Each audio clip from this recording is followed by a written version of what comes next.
Yani der أنا اسمي نور فهد محمد عبد الوقائد نازح من الشقب. شوفوا وين احنا ساكنين. cennet cennet dedikleri 3-5 köşkle 3-5 huri, isteyene ver onları, bana seni gerek seni. Şimdi istemiyorum köşke ya diyor, istemiyorum huri, istemiyorum şu falan. Aslında bu genel bir tutumdur. Maturidi'de de var, diyor ki ancak sefil ruhlar ben bunu yaparım ama karşılığında da bana şunu vereceksin der. Benim doğamda da, varlığın doğasında da iyilik var. Ben şimdi bunu yaptım, bir karşılık beklemiyorum. Evet, biz bir karşılık beklemiyoruz. Ben de yaptığım iyiliklerden Allah'tan bir karşılık beklemiyorum. Ama biliyorum ki karşılıksız bırakılmayacak.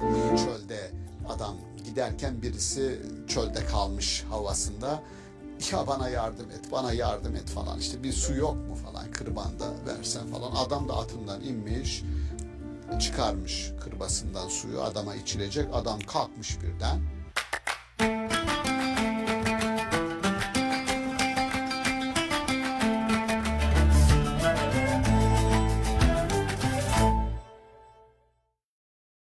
İstanbul Okulu'ndan herkese merhaba. Sevgili seyirciler, bugün Lokman Suresi 16. ayet bağlamında iyilikler ve iyiler hakkında konuşacağız. Konuğumuz Profesör Doktor Şaban Ali Düzgün.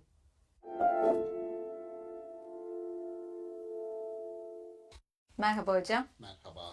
Hocam bugün yine çok temel bir kavramı ele almak istiyoruz. İyilik kavramını. İyilik ve iyiler hakkında konuşmak istiyoruz. Kur'an-ı Kerim'de de sıkça bahsedilen bir kavram bu. Hayatın tam ortasına, merkezine yerleştiriyoruz. Bunu nasıl daha genişletebiliriz? Hayatımızda nasıl bir yer edinmesi gerekir? Ne dersiniz? Evet, Kur'an-ı Kerim'in anahtar terimlerinden bir tanesi. Çünkü hayatın üzerine oturduğu ana terim. Varlığı iyi olduğu için, yaratmak iyi olduğu için Allah yarattı diye felsefenin temel başlangıç noktası bile budur. Yani neden varlık var da yok değil sorusuna verilen cevaplardan bir tanesi bu. Çünkü var etmek iyidir. İyi olduğu için onu yaptı. Dolayısıyla iyiliğin bulaştığı her şeyde iyi olur doğal olarak. Beklenen bu. Bu tabii varlığın yapısıyla, ontolojisiyle alakalı bir iyilik durumu. Bir de ahlaki iyilikten, yani insanların eylemleriyle hayat bulan, yaparsan olacak olan iyiliklerden bahsediyoruz. Ve bunun tersi de var. İnsanın eliyle vücut bulan, varlık bulan kötülükler de var. Dolayısıyla dünyada iyiler de var. Bunlara Kur'an-ı Kerim Allah'ın taraftarları adını vermiş, iyilik peşinde koşanlara. Kötülük peşinde koşanlar da var, görüyoruz. Onlara da şeytanın taraftarları, Hizbuş Şeytan adını vermiş. Yani çok aslında incitici bir tanımlama. Yani bir insan bir kötülük yapabilir bir insan ama sonra pişman olabilir. Ben bunu nasıl yaptım der. Ama hayır, pişmanlık duymuyor. Tam tersi, sistematik bir şekilde e, bu kötülüğe devam ediyorsa Kur'an-ı Kerim onu artık sen şeytanın tarafına geçtin. Hizbü şeytansın, şeytan tarafındasın der. Hatta bazen taraf falan değil, şeytanın bizzat kendisi olarak da onu etiketler ki örneklerini görüyoruz. Savaşlar, soykırımlar vesaire. Dolayısıyla biz burada kötülük kısmı, kötü meselesi burada iyilikle ilgili şu noktada önemli. İyiliğin büyütülmesi sabit bir noktada durarak, herkesin onu büyüterek var kılması anlamında, kötülüğün şöyle bir değeri var. Kötülük yapan bir insanın o kötülüğü ortadan kaldırması için ön şart iyilik yapması. Yani iyiliğin büyütülmesine bizi sevk eden unsurlardan bir tanesi kötülük yapmış olmamızda. Ya kötülük yapabilir mi bir insan? İnsanız. Olabilir. Ne dedik? Onda ısrar etmemek, onu sistematik hale getirmemek esas. Yaptık bir kötülük, çıktı elimizden, dilimizden. İyilik yaparsanız diyor, bunu sileriz. Hud suresinde geçiyor. İnnel hasenat, yapacağınız iyilikler, yüzhibne seyyiat, yaptığınız kötülükleri ortadan kaldırır. Dolayısıyla telafi sistemi bir şeyin silinmesi üzerine bina edilmiş. Sadece yapılması değil. Yapıyorsunuz onu, çok güzel. Fakat aynı zamanda yaptığınız bir şey var olan bir kötülüğü de siliyor. İkili bir kazanç vaat ediyor Kur'an-ı Kerim. Hem yaptığınız şeyin güzel tarafı sizi mutlu ediyor, hem de daha önce içinizi acıtan, neden ben böyle bir kötülük yaptım dediğiniz şeyi de ortadan kaldırıyor, siliyor. Yani iyilik, iyi bir insanı var etmeye araç yapılmış oluyor. İyilik yaparak iyi bir insan olma yolunda adım atmış oluyoruz. Burada dikkat çekmek istediğim nokta benim ayeti tahlil ederken sadece iyiliği konuşmuyoruz. İyi bir insanı var etmeyi de konuşuyoruz. Dolayısıyla iyilikler hakkında konuşmakla iyiler hakkında konuşmak biraz farklı birbirinden. Kur'an-ı Kerim Hazreti İbrahim'le ilgili konuşurken, Hazreti Peygamber'le ilgili konuşurken üsvetün hasenetün ifadesini kullanır. Onlarda güzel örneklikler vardır. Sizin modeliniz, rol modeliniz kimdir? Prototipiniz kimdir diye sordukları zaman ya sorun gençlere, rol modelin kimdir? Size birisini söyleyecektir. Evet. Mutlaka zihninde birisi vardır. Bir sanatçı olabilir, bir artist olabilir, bir Ya düşünür futbolcu olabilir, olur, örnek futbolcu olduğu olabilir. biri olabilir. Evet. Olabilir. Üsvetün hasenetün, tamam örneğiniz var, rol modeliniz var. Ama iyi bir rol model midir? Ona artı bir değer yüklüyor Kur'an-ı Kerim. Üsve model demek. Ama hasenetün müdür? Yani gerçekten sizi iyiliğe, güzelliğe, estet olana sevk edecek bir model midir? Ona ayrıca bakın diyor. Üsvetün hasenetün. Dolayısıyla iyiler, burada altı çiziliyor. İyiler. Sadece iyilik değil. Ayet-i Kerime'yi beraber okuyalım. Ondan sonra bunun neden Kur'an-ı Kerim bu kadar diyor ki Lokman suresi 16. ayette Lokman bir Kur'an-ı Kerim'de anılan bir figür, peygamber olmadığına neredeyse ulema kanaat getirmişler. Yani Kur'an'ın andığı ama peygamber olmayan. Şimdi aslında büyük bir olay. Yani peygamberlerin vaat ettiği, peygamberlerin mesajının bile odağında olan bir kelimeyi, iyilik terimini bir insan, peygamber değil, bir insan, büyük bir hekim diyelim, hakim yani, bir mütefekkir bir şey söylüyor ve Kur'an-ı Kerim onu alıyor. O insanı sanki bir peygamber konuşuyormuş gibi, sanki bir vahye, bir mesaja muhatap olmuş gibi alıyor ve söylediğini kayıt altına alarak bütün insanlara duyuruyor. Ne diyor Lokman? Lokman'ın dediği özellikle bu bir bilge kişinin bir küçüğüne yol gösterme, yordam gösterme, önünü açma, bilgilendirme konusunda Lokman'ın bir böyle bir figür, böyle bir şahsiyet. Ve ayet-i kerime 16. ayette söylediği diyor ki ey oğlum diyor hardal tanesi kadar ağırlığı olan yani aslında hiç ağırlığı yok gibi duruyor. Hiç ağırlığı yok yani. Bir iyilik yaparsan bu iyilik ister bir sahra, bir kayanın kovuğunda olsun görünmüyor yani bir orada bir yerde düşünsenize bir mağara bir kaya düşünün koca dünyada yani o Kubbetus Sahra dediğimiz Mescid-i Aksa'nın içerisindeki o kubbeli yerden hatırlasın izleyenler sahra kaya demek o kayanın kovuğunda da olsa semada göklerde bir yerde olsa ya da yerde herhangi bir yerde olsa bir iyilik yeter ki yap. Nerede yaparsan yap ve nereye koyarsan koy o iyiliği. Yani derler ya iyilik yap denize at. Balık bilmezse Halik bilir. Yani balık bilmezse Allah onu bilir. Şimdi diyor ki bu inanılmaz bir motivasyon. Nerede olursa olsun Allah onu senin karşına çıkarır. Şimdi bazı meallerde ekleme yapmışlar. Bakıyorum Allah onu ahirette senin karşına çıkarır diye. Ahirette de çıkarır, bu dünyada da çıkarır. Ahirette diye kayıt altına almayın onu. Çünkü ahiret geçmiyor orada. Allah onu senin karşına çıkarır. Bu şu demek, bugün yaptığınız bir iyilik bundan sonraki yaşamınızda bir şekilde buna inanınız. Her gayret bir amaca yöneliktir, bir sonucu yaratmaya matuftur. Siz onu fark etseniz de, fark etmeseniz de. Bizim bakış açımız şudur, yani genel itibariyle olması gerekir diyelim. Şudur demeyelim, olması gerekir kanımca.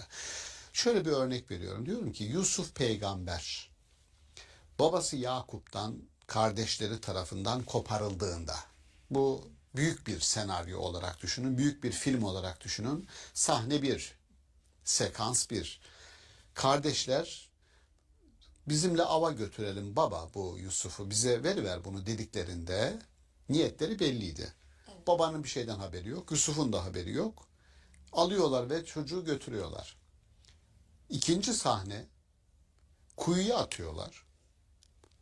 Üçüncü sahne birileri geliyor kuyudan su çekmek üzere kova atıyorlar. Bir bakıyorlar bir çocuk. Yusuf'u oradan çıkarıyorlar. Bir çocuk ne yaparız? Satalım biz bunu köle olarak. Satıyorlar, parasını alıyorlar. Alan adamlar onu Mısır'a götürüyorlar.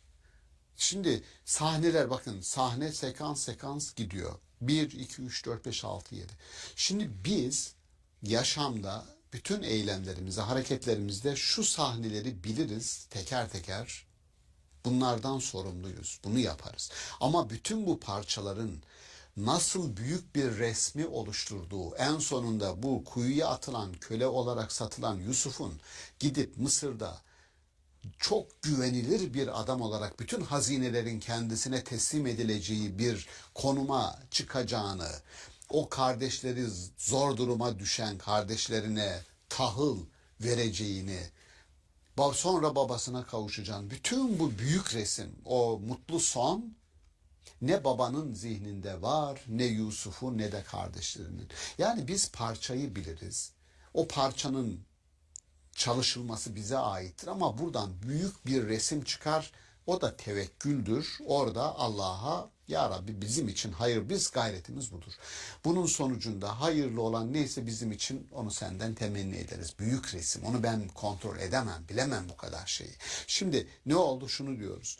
Bir insan iyilik yaparak herhangi bir insanın hayatına dokunuyor. Hayata dokunuyor. Sadece bir insanın hayatına değil, hayatı iyileştiriyoruz. Ya hayatı iyileştiriyoruz. Ama bütün bu parça parça yaptıklarımız nerede büyük bir bütün olur? İnsanlığa, bana, çoluğuma, çocuğuma, kardeşlerime, dostlarıma nasıl bir iyilik olarak geri döner? Yusuf hikayesindeki gibi bakın. Onu ben bilmiyorum ama benim bildiğim bir şey var. Ayeti kerimenin söylediği. Küçücük bir şey bile olsa onu yap. Demek ki bu küçüktür ya bundan bir şey çıkmaz. Yani elinde bir mandalina varsa bir dostuna ver, ikram et. Ya bu nedir ya? Hayır, iyilik diri kalır. İyilik yapmak diri kalır.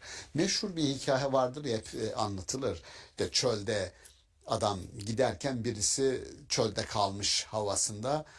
Ya bana yardım et, bana yardım et falan. İşte bir su yok mu falan kırbanda versen falan. Adam da atından inmiş, çıkarmış kırbasından suyu adama içirecek. Adam kalkmış birden, atlamış adamın atına çölün ortası.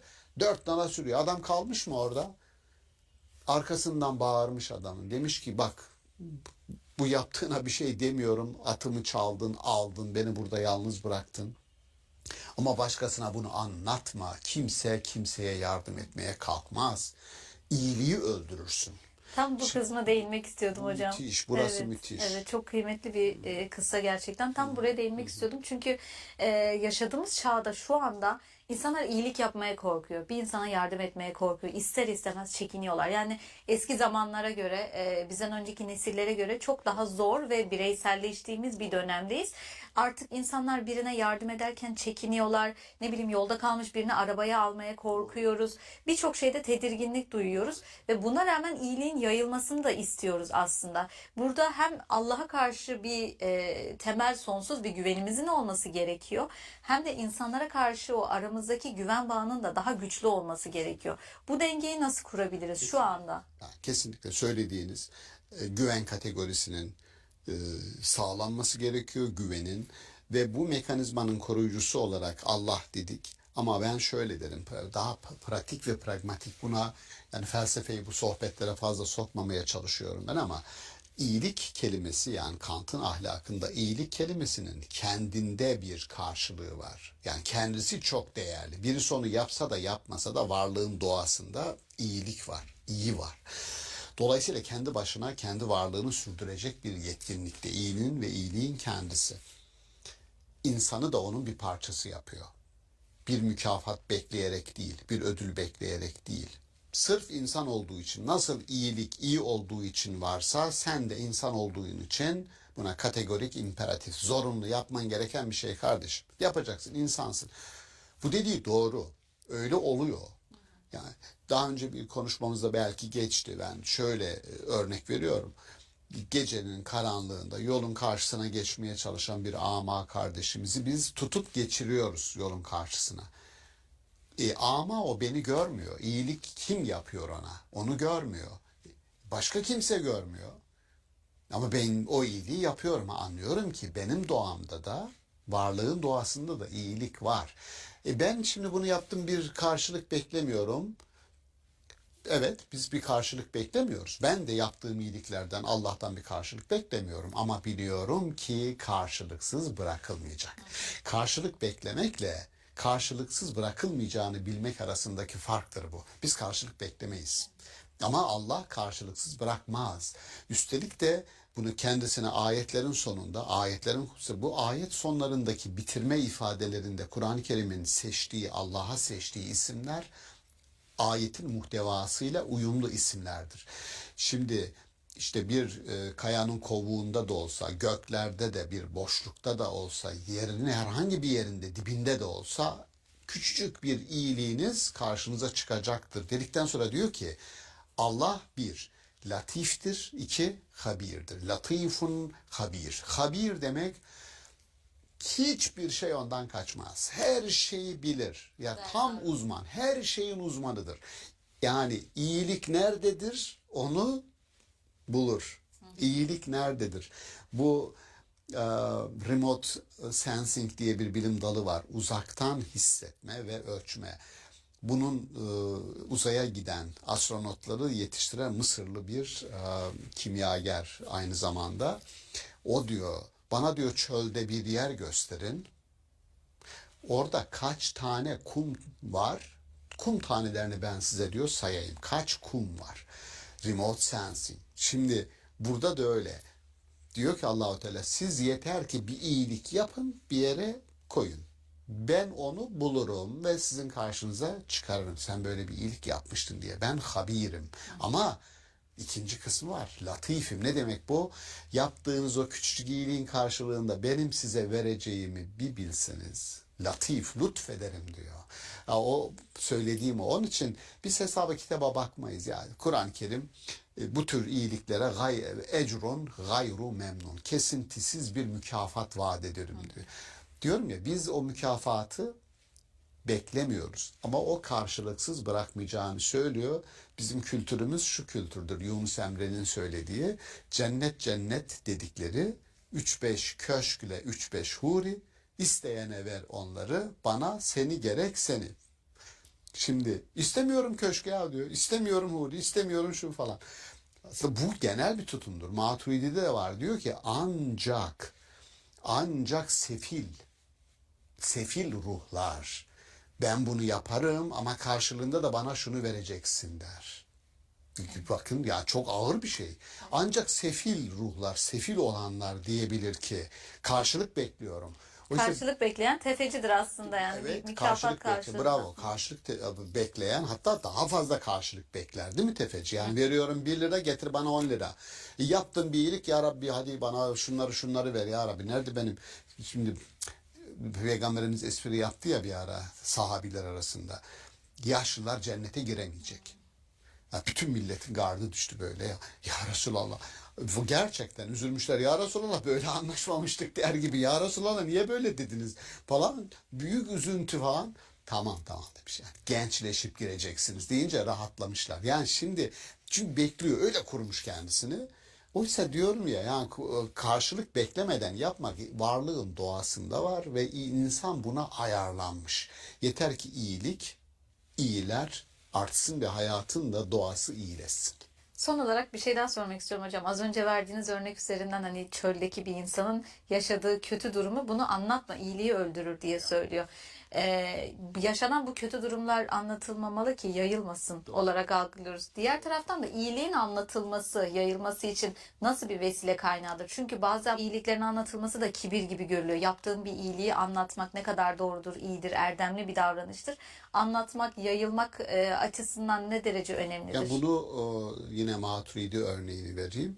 Mesela farz olan, zorunlu olarak yapmamız gerekenlerin anlatılmasını, yapıldığının anlatılmasını istiyor. Örnek, zekat veriyorsunuz. Ben zekatımı verdim arkadaşlar. Zekatınızı verdiniz mi? Diyebilirsiniz diyor. Neden? Çünkü o farzdır. Farz olan bir ibadeti yaptığın için ben bunu yaptım falan bu ilana çıkmak gibi değildir diyor. Hatta başkalarına o sorumluluğu hatırlattığı için iyidir deniyor. Farz Teşvik olan, de tabii olur. farz olan. İşte ben namazımı kıldım arkadaşlar. Siz de kıldınız o namazınızı. Hatırlatır onlara. Yani burada ya kardeşim kıldınsa sen kendine falan öyle değil. Hatırlatır.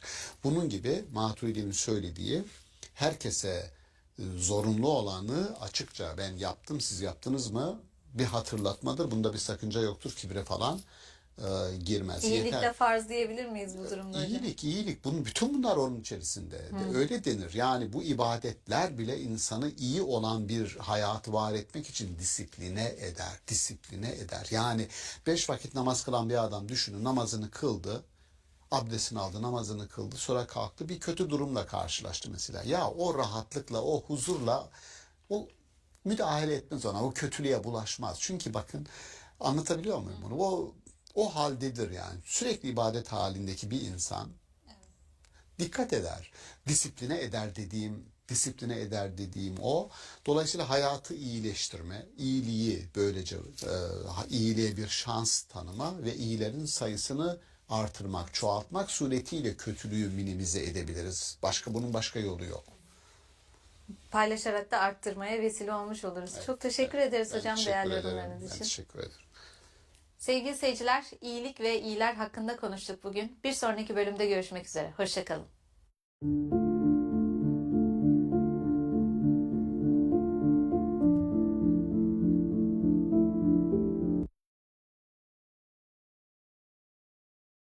Al Mustafa Welfare Trust is committed to empowering orphans through education and care. From as little as £28 per month, you can transform a child's life through our orphan program. Let's go beyond compassion to bring lasting change for vulnerable orphans in need. Var demektir. Yabancılaşma diyoruz. Yani sanki hayatın bir öznesi değilim ben ve bir an önce bitsin tırnak içerisinde. Yani bir an önce bitsin duygusunda insanlar var karşılaştık. Bir yönsüzlük, manevi bir Tabii. boşluk oluşuyor aslında. Tabii ki yani ortada ciddi anlamda bu en ciddi aşılması gereken ve aşılabilecek sıkıntılardan bir tanesi. Terazide hangi değerim var? Koyuyoruz teraziyi. Güven var mı? Hocam o biraz zayıf. Umut var mı? O biraz zayıf. Adalet var mı? Hocam o biraz zayıf. Merhamet var mı? O bizim topluma henüz hiç uğramadı. Terazide hiçbir değerin yok. Kur'an'a sarılalım. Ama onun kamusal olana, her bir insanın hayatına dokunan tarafı nedir? Öyle bir mekanizma yaratırsın ki orada ona sarılan herkes, onu dikkate alan herkesin hakkı, hukuku korunmuş olur. O nedir bugünün karşılığıyla? Bir sözleşmedir, bir anayasadır. Merhametli olan bir Allah, rahim olan bir Allah her adımını attığında Bismillahirrahmanirrahim, Rahman Rahim Allah diyen bir insanın bütün eylemlerinde bu rahmeti bizim görmemiz beklenir. O zaman tersi şu.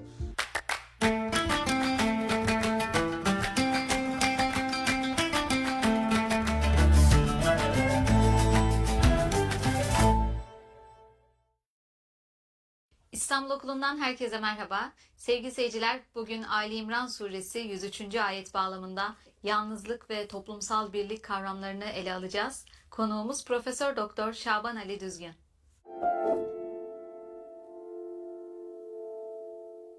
Merhaba hocam. Merhaba. Hocam bugün yalnızlık, bireysellik, toplumsal birlik ve dağılma gibi meseleleri konuşmak istiyoruz. Ali İmran Suresi 103. ayet bağlamında ele alacağız bunları. Bireyselliğin çokça arttığı bir çağdayız. Yalnızlığın gençler arasında da çok popüler olduğu konuşulduğu. Sürekli sosyal medyada görüyoruz, 1+1 evde tek başına yaşamak gibi övgülerde bulunuyorlar. Bunu arzuluyorlar, yalnız kalmayı. Bireysellik için bunun gerekli olduğunu düşünüyorlar. Ama diğer yandan Kur'an-ı Kerim'in öğütlediği birlik olmak, bir arada bulunmak, ayetlerde geçen Allah'ın ipine sımsıkı sarılın öğütleri var. Bu ikisini siz nasıl değerlendiriyorsunuz? Toplumsal birlik adına yalnızlığı nasıl değerlendiriyorsunuz? Bir başka ayetle sizin Ali İmran 103'ü andık. Söyleyeceğiz, detayını vereceğim. Haşr suresinde de bir ayet-i kerime var. 19. ayet. Bu değerler bağlamında en kök ayet aslında o ayet. İkisi birlikte okunacak, okunmalı. Söyleyince izleyen dostlar hatırlayacaklar. Allah'ı unutan, Allah'ın da kendilerini kendilerine unutturduğu kimseler gibi olmayın. Acayip bir döngü var orada. İnsanın Allah'ı unutmasını anlarız. Yani çok olumsuz sonuçlar doğuracak deriz, tamam. Ama Allah'ın kişiye kendisini unutturması, bunun cezası olarak, sonucu olarak konulması çok ilginç bir tahlili gerektiriyor. Bunu bir kenara koyalım konuşmamızın zeminine. İkinci olarak andığımız ayet-i kerimedeki dikkat çekeceğim ifade benim. Allah'ın ipine sımsıkı sarılın. Bir ip kelimesini orada kullanacağız. Bu yerine göre toplum söz konusu olunca, ki burada çoğunluk ifadesi var ve atasımı hep birlikte. Habil kelimesi, ip kelimesi yerine göre bir hakkımızı, hukukumuzu koruyan ip nedir bizim? Bütün toplumun hakkını koruyan nedir? Hukukunu koruyan nedir? Sorumluluklarını hatırlatan aslında yasadır, anayasadır. Bu ayet üzerine Hazreti Peygamber'in Medine Sözleşmesi'ni yaptığı gibi bir kanaat var bende. Yani bir emir var, Allah'ın ipine topluca sarılın. Allah'ın ipi nedir? Kur'an'dır diyen var. Peki Kur'an'a sarılmak nasıl olacak? Yani Kur'an bize ne vaat ediyor? Bu metafizik bir kabul. Kur'an'a sarılalım. Ama onun kamusal alana, her bir insanın hayatına dokunan tarafı nedir? Öyle bir mekanizma yaratırsın ki orada ona sarılan herkes, onu dikkate alan herkesin hakkı, hukuku korunmuş olur. O nedir? Bugünün karşılığıyla bir sözleşmedir, bir anayasadır. Hazreti Peygamber'in yaptığı gibi bir Medine vesikasıdır.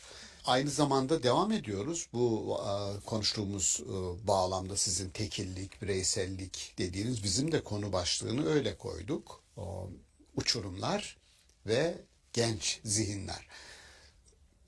Aslında zihin 70 yaşında, 80 yaşında bir insanımızın da zihni genç olabilir. Biz biyolojik, onun için zihnin yaşı yok. Genç zihinler derken illa gençleri, henüz yeni reşit olmuş gençlerimizi konuşmuyoruz. Bu sorun varsa ortada bütün zihinlerin sorunudur. Soru sorulacaksa bütün zihinler soruyor. Şimdi bu soruların karşılığını bulduğu zaman bir tatmin, itminan yaşıyor. Bulamadığı zaman işte yavaş yavaş bugün bu Ali İmran 103'te bahsettiğimiz uçurum ifadesi. Uçurum ifadesini kullanıyor Kur'an-ı Kerim. Sizi kardeşler yapan, sizi birbirinize sevdiren, sizi bir nirengi noktasına, bir odağa, bir değerler sistemine bağlayarak kardeşler yapan Allah'tan ve onun mesajı olan Kur'an'dan bahsediyor. Aksi takdirde odağınızı kaybederseniz, değerler dizgeniz dağılır, çerçeveniz kaybolur giderse, bir ateş çukurunun kenarında sürekli yaşıyormuş gibi, yani sürekli bir uçurum durumu. Buna bugün nihilizm diyebilirsiniz. Nihilizm, anlam kaybı. Anomi, toplumsal anlamda herkes bunu hissediyorsa bir anomi var demektir. Yabancılaşma diyoruz. Yani hayat, sanki hayatın bir öznesi değilim ben ve bir an önce bitsin. tırnak içerisinde. Yani bir an önce bitsin duygusunda insanlar var karşılaştık. Bir yönsüzlük, manevi bir Tabii. boşluk oluşuyor aslında. Tabii ki yani ortada ciddi anlamda bu en ciddi aşılması gereken o aşılabilecek sıkıntılardan bir tanesi yön kaybıdır. Ki Hz. Peygamber'in 40 yaşına kadar olan arayışları, sorgulamalarını Kur'an-ı Kerim yön kaybı, fevecedeke dallen, yön bulmaya çalışan, kaybolmuş birisi olarak seni buldu. Ondan sonra da feheda, sana yol, yordam gösterdi. Arayan insana bir şekilde bu yol gösterilir, o yol bulunur. Önemli olan içine düştüğümüz durumu kabullenmemek, o durumu mühürlememek, o durumu mutlaklaştırmamak, o durumun aşılamaz bir durum olduğunu kabul etmemek. Bunun göstergesi nedir? Yani içinde bulunduğumuz durumu kabul etmediğimizin göstergesi nedir? Sorgulama. Ona ilişkin soru sorduğumuz anda oradan çıkma arzu ve irademiz var demektir ki bu çok iyi bir işaret. Bunun tersi nedir? Bunun tersi solipsizm dediğimiz kişinin bir salyangoz gibi kendi kabuğunun içine kapanıp dış dünyayla irtibatını kesmesidir. Ne kimseye soru sorar ne de kendisine sorulan sorulara cevap verir. Bu With Virgin Media, get smooth, lightning fast M125 broadband for under £24 a month and no setup fee. biraz daha sorunumuz büyüdü anlamına gelir. Bir kayıtsızlığa dönüyor ve aslında o kabuktan çıkmak için de bir çaba sarf etmediğini görmüş oluyoruz. Evet, yani onun dışına kesinlikle çıkması gerekiyor. Çıkmanın ilk adımı iletişim kurmayı kabul etmesidir. Bu iyi haber. Şimdi bu ayetlerin, bahsettiğim ayetlerdeki özellikle Haşr suresi 19. ayette şu insanlar gibi olmayın. Kimler gibi olmayalım ya Rabbi? Allah'ı unuturlar. Bu bir. Soru şu o zaman. Allah'ı hatırlamak neyi getirir? Onu unutmak neyi getirir? Ve Allah burada nasıl bir değerler sisteminin aslında temsilini içerir? Allah deyince aklınıza ne gelir? Sorsam ben size, yani Allah deyince aklınıza sizin adalet mi gelir, zulüm mü gelir? Adalet. Adalet gelir. Allah deyince aklınıza merhamet mi gelir yoksa haksızlık mı gelir? Merhamet gelir. İyi olan Şimdi aslında. iyi olan ne varsa iyi olan ne varsa onunla irtibatlandırıyoruz. Bu şu demek: Allah'ın adının anıldığı, hafızalarda yerinin olduğu bir toplumda gerçekten onu tecelli ettirecek o iyiliğin, iyi bir varlıkla irtibatlı olanların iyi olması beklenir. Adil olan bir Allah'la irtibatlı olanların adaletli bir sistem kurmaları, adil yargılamalarda bulunmaları, insanlar arasında adaleti yayacak eylemler meydana getirmeleri beklenir. Merhametli olan bir Allah, rahim olan bir Allah her adımını attığında Bismillahirrahmanirrahim, Rahman Rahim Allah diyen bir insanın bütün eylemlerinde bu rahmeti bizim görmemiz beklenir. O zaman tersi şu: eğer sizin yaşadığınız toplumda ister birey olarak hissetmeyin, ister toplum hissetmesin, adalet yok diyorsanız, merhamet yok kardeşim bu toplumda diyorsanız, o zaman Allah var ama onun tecellisi ve tezahürü bu toplumda yok. O var ama bize dokunan taraf yok. Teoloji var, metafizik var ama işin antropolojisi, işin insana dokunacak tarafı yok. Pratikte bir karşılık bu bir bulmamış. tür Allah'ın varlığının, Allah'ın kendisini gösterdiği alanda Allah'ın varlığının izlerini silme günahıdır. Çok büyük bir günahtır. Yani şöyle düşünün. Şu soruyu sorduğu zaman, kardeşim siz Müslüman bir toplum musunuz? Evet. Nereden biliyoruz abi? Yani nereden bileyim sizin Müslüman bir toplum olduğunuzu?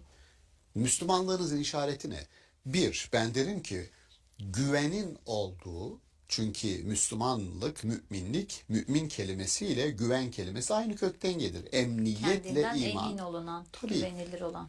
El muslimu men selimel muslimune min lisanihi ve yedihi, elinden ve dilinden dökülecek, çıkacak her eylem bir başkasının hayatına olumlu olarak dokunacak. Asla kimseye zarar gelmeyecek. Müslümanı böyle tanımlıyor.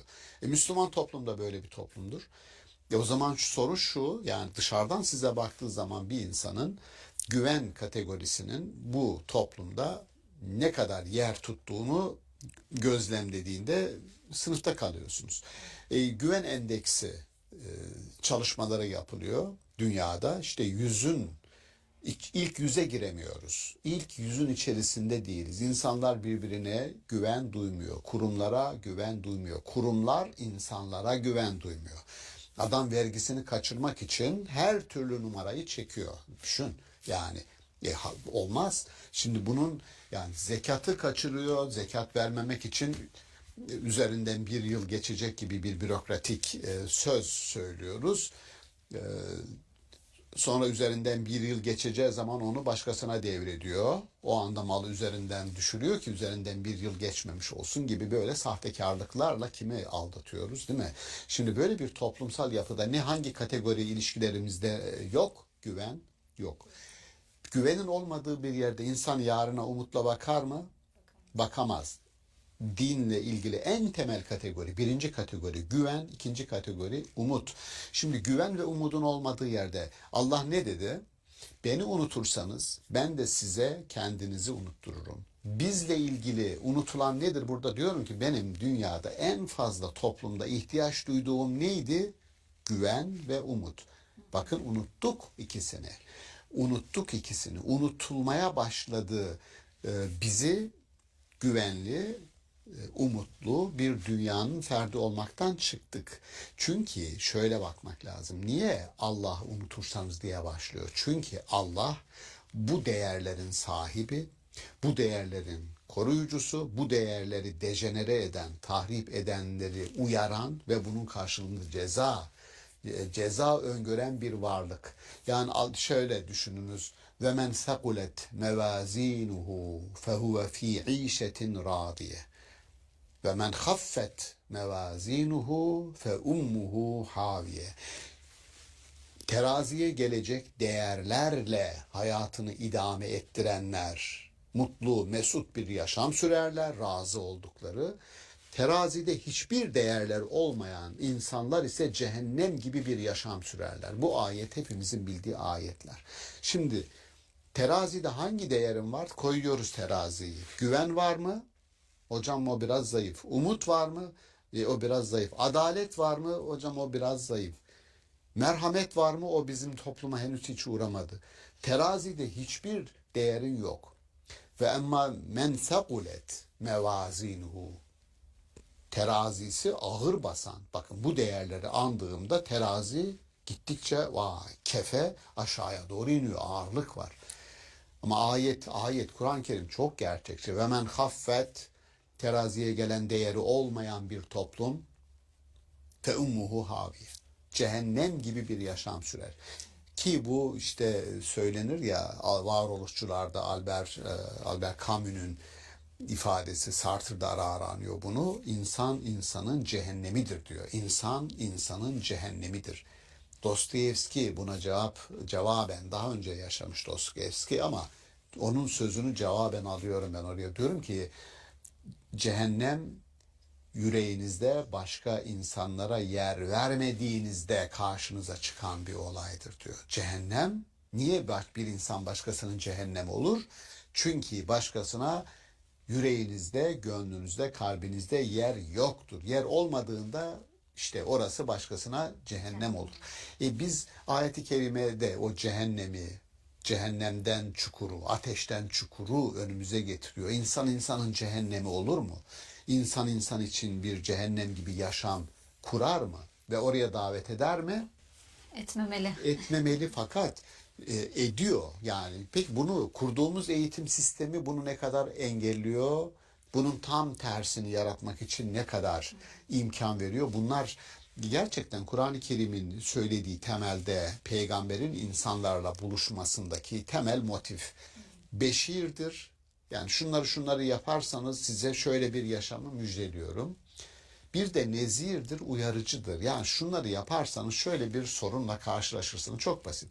Tarihsel örnekleri anlatılır. Peygamberlerden tarihsel örnekler var. Tecrübeler var.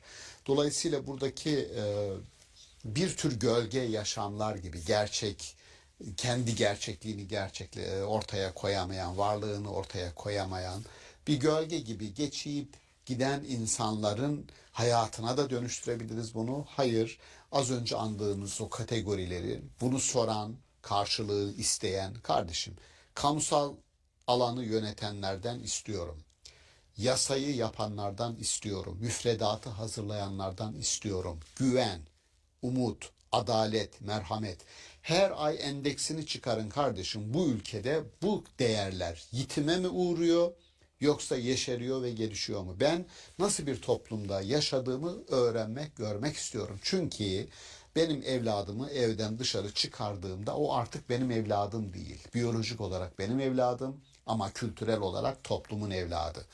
O zaman o ortamı da devletin benim için kontrol etmesi gerekiyor. Kesinlikle öyle hocam. Yani bir çocuğu bir köy büyütür diye de bir laf var. Aslında bulunduğu Ortamının çocuğudur. yetiştiği çocuğu, ondan sonra o toplumun oluştuğu, yani o toplum nasıl bir toplumsa orada yetişen bireyler de öyle oluyor ve onlar da ileride kendi çocuklarını öyle yetiştiriyorlar. Dediğiniz gibi burada bir zincir var aslında ve çok temel bir yere temas etmiş oldunuz.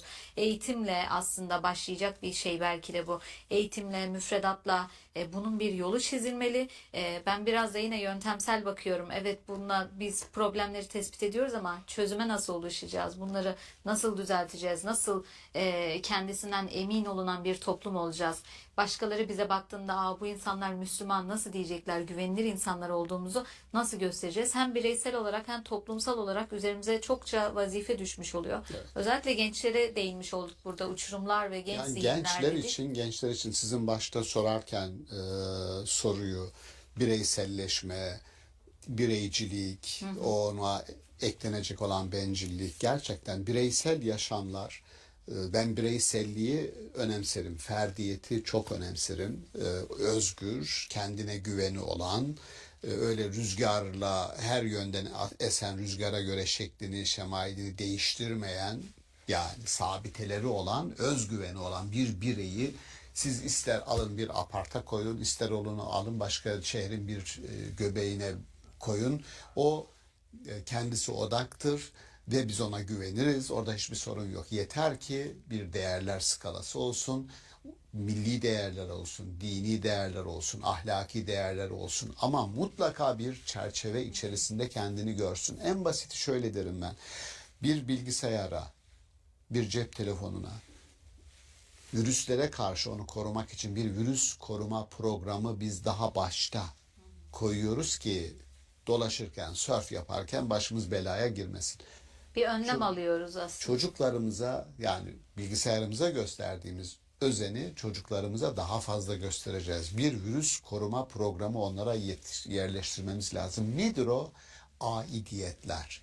Bir şeye ait olduğu o şeyin, o değerin ona iyi geleceğini, onu iyileştireceğini, işte bu resilience dedikleri yani dışarıdan gelen çarpmalara karşı dayanıklılık, metanet o kadar önemli ki travma yaşamadan çünkü hayatta birçok her yerden gelecek size. Her yerde bir her zorluk yerden var. her yerden gelebilir ama öyle donatalım ki çocuklarımızı, gençlerimizi ve zihinleri o sadmelere, o çarpmalara karşı dayanıklı olsunlar. Ya bu bizim görevimiz. Yani eğitimin de görevi bu, anne babanın görevi de bu, okulun görevi de bu. Çocuklara verdiğimiz değerlerin koruyucu değerler olduğunu, bu sadece öyle ezberletilen, hafızaya alınan, yani unutulmak üzere ezberletmeyelim onlara. Yaşama geçirsinler. Entegre olsun diye varlıklarının bir parçası olsun. Dolayısıyla seçtiğimiz değerleri de dikkat alacağız. Unutacakları şeyleri öğretmeyin çocuklara diyorum.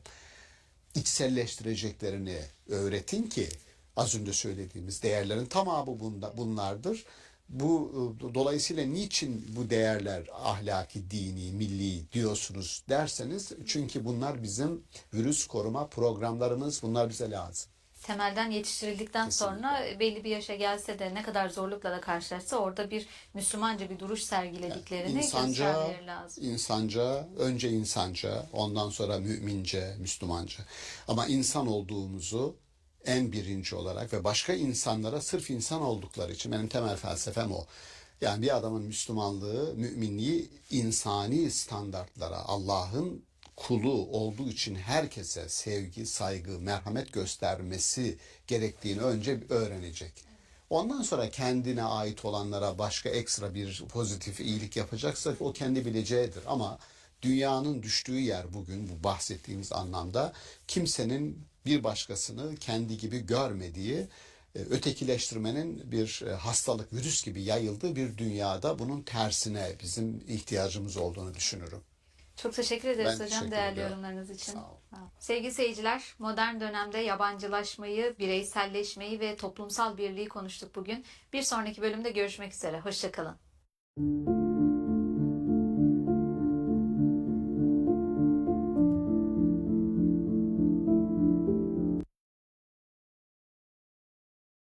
Assalamu alaikum wa rahmatullahi wa barakatuh, brothers and sisters. I'm here with a Palestinian family. As you can see here is a little girl, mashallah, he is married. Temel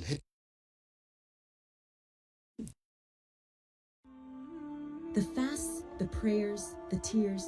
We've tried our best, but what if it's not enough? göze göz, dişe diş istemiyor Kur'an-ı Kerim. Kur'an-ı Kerim diyor ki bağışlayın. Bağışlamada ne var? Bağışlamada birisi size bir şey yapsa, söylese, siz de deseniz ki tamam. Göze göz, dişe diş istemiyor Kur'an-ı Kerim. Kur'an-ı Kerim diyor ki bağışlayın. Bağışlamada ne var? Bağışlamada birisi size bir şey yapsa, söylese, siz de deseniz ki tamam, sıkıntı yok. Affettim, bağışladım. Şimdi size şunu der. Çok affedersiniz ya. Sen kimsin de beni bağışlıyorsun? Yani söz var incitir, söz var incidir. O kadar. Bu insan, ikisi de insan evladıdır. Birisi incitici söz söyler, birisi öyle bir söz söyler ki sizin için inci değerindedir. Uluslararası ilişkilerde bile en temel kurallardır. Yani savaş, mukatele dediğimiz en son aşamadır. Onun bir ön aşaması mücadeledir. Cedel, diyalektik, konuşma, diplomasi. Onun bir ön aşaması mücahededir. Yani cehd ederek o aşamalara hiç gitmeden hayatı organize etme çabasıdır.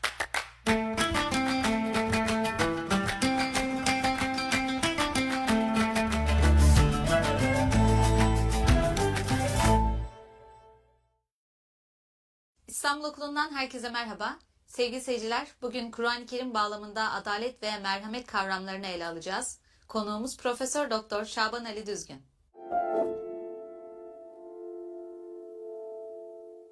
Merhaba hocam. Merhaba.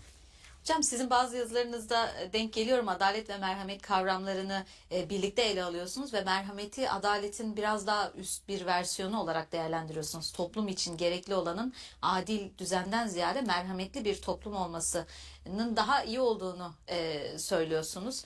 Kur'an-ı Kerim'de de bunu destekleyen bazı ayetler var. Adalet ve merhamet dengesiyle ilgili.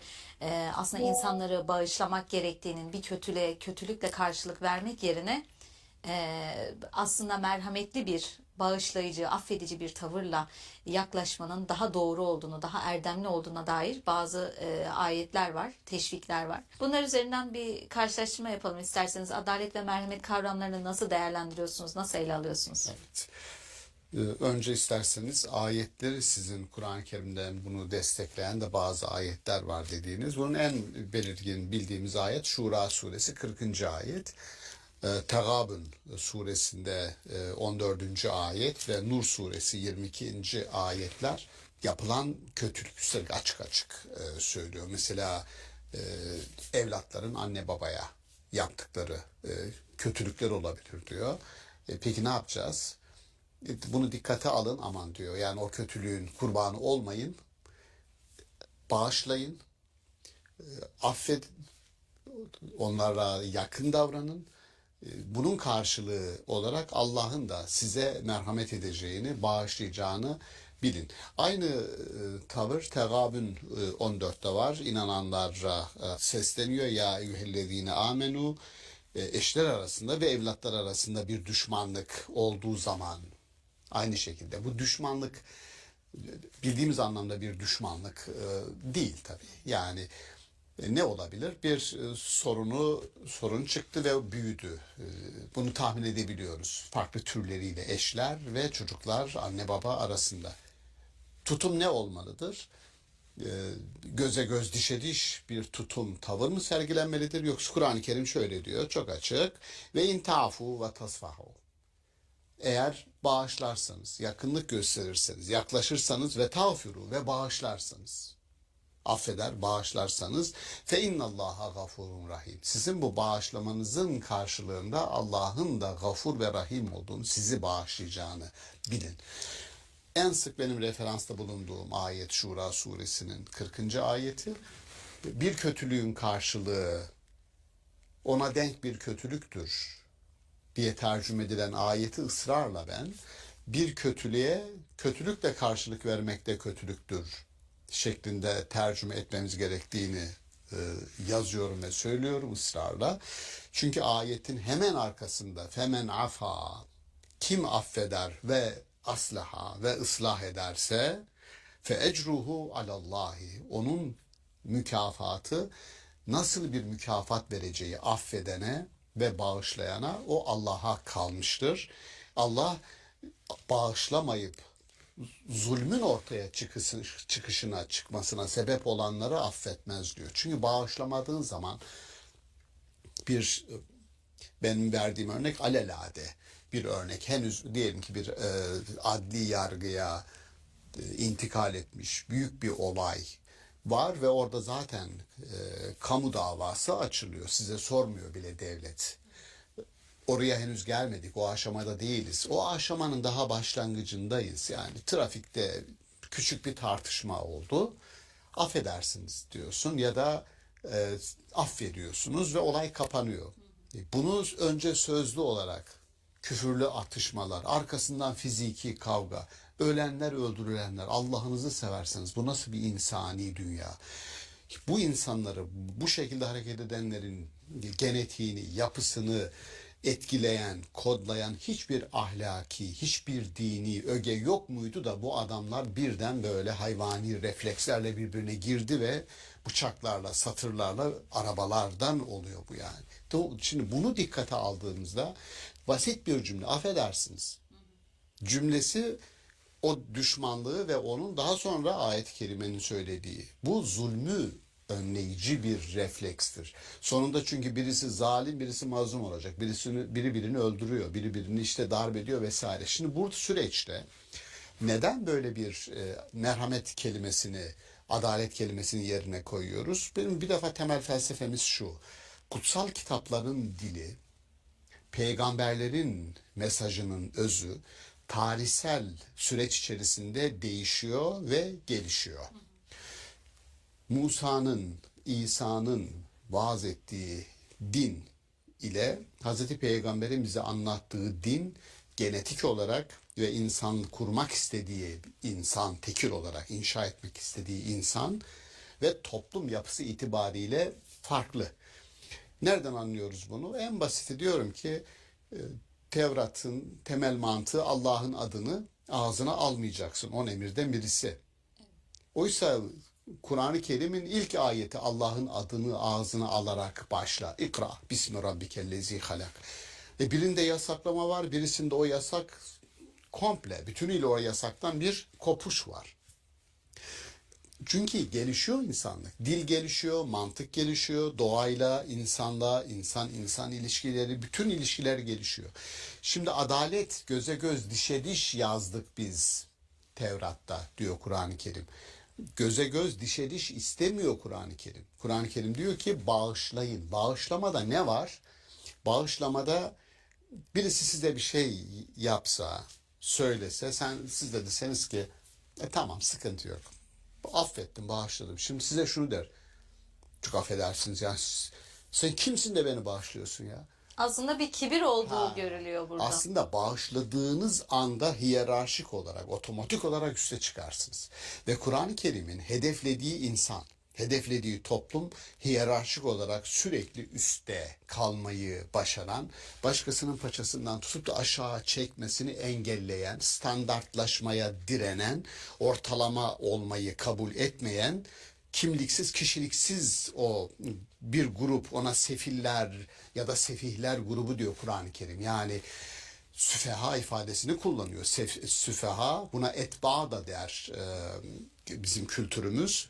Maturide kullanıyor ortalama sıradan insanlar için. Ne diyor? Etba. Sürekli tabi olacağı birilerini arar ve süfeha Kur'an-ı Kerim ifadesidir.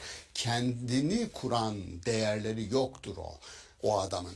Ne etik değerler vardır onda, ne dini değerler vardır, ne kültürel ögeler vardır, insani standartları yüceltecek. O sürekli başkasının peşine takılır. Bir olay olur, o olaya tabi olur.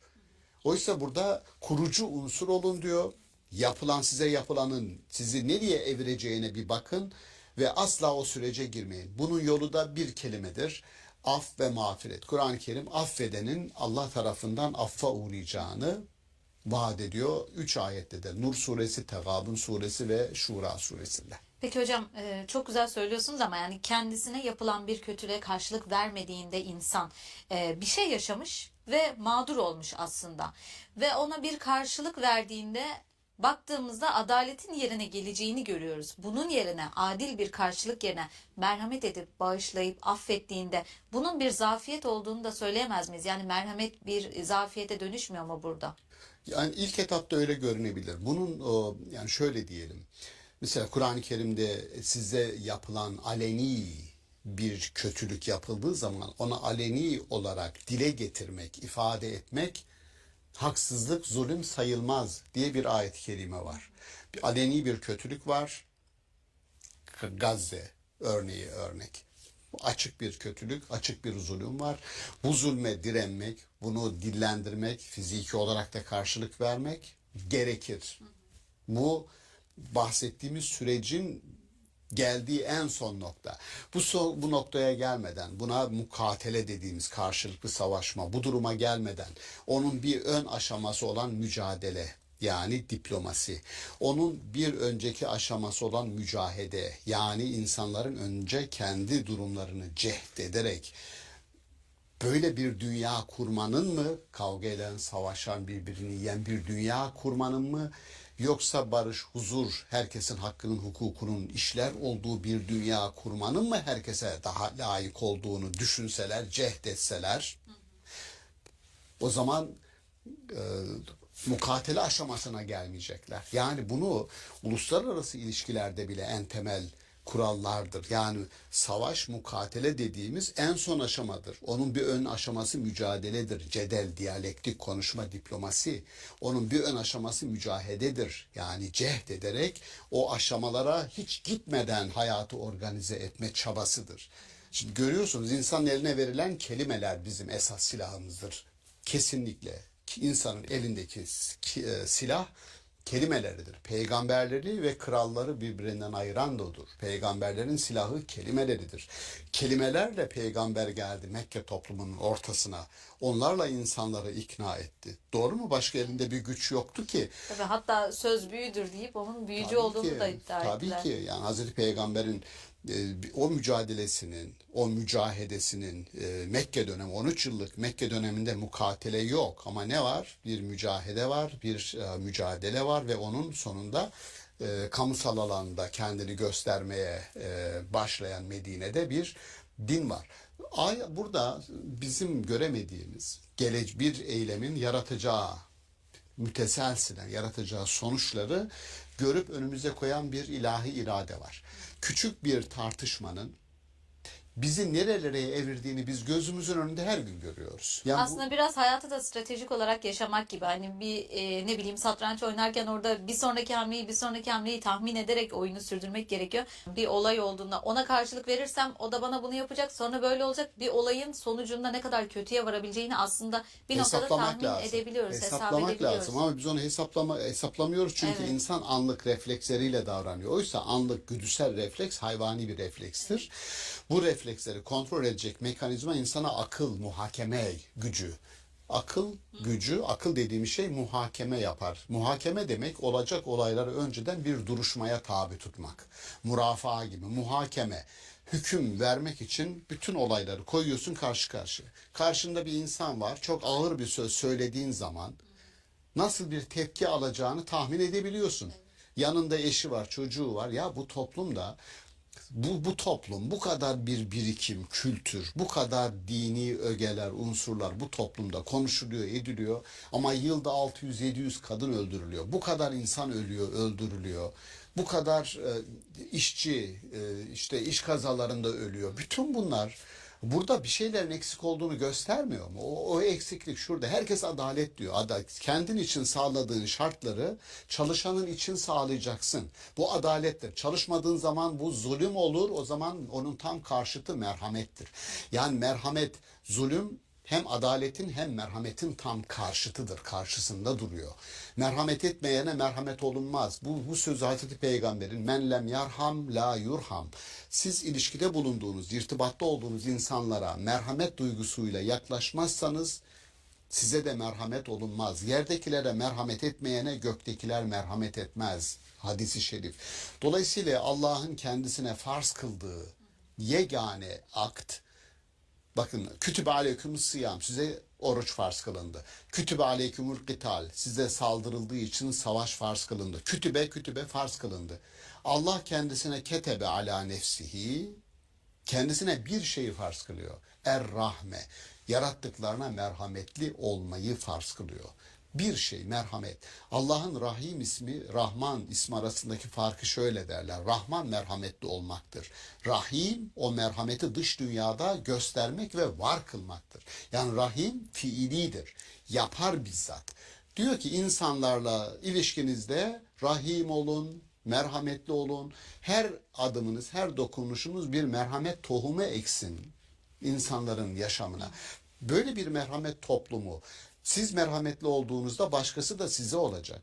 Kavga, gürültü olmayacak ya. Böyle bir dünya arkadaşlar diyorum. Yani kendi elimizle kurduğumuz dünya bizim için yakıtı ateş, taşlar olan ve insanlar olan bir cehennemden bahsediyor Kur'an-ı Kerim.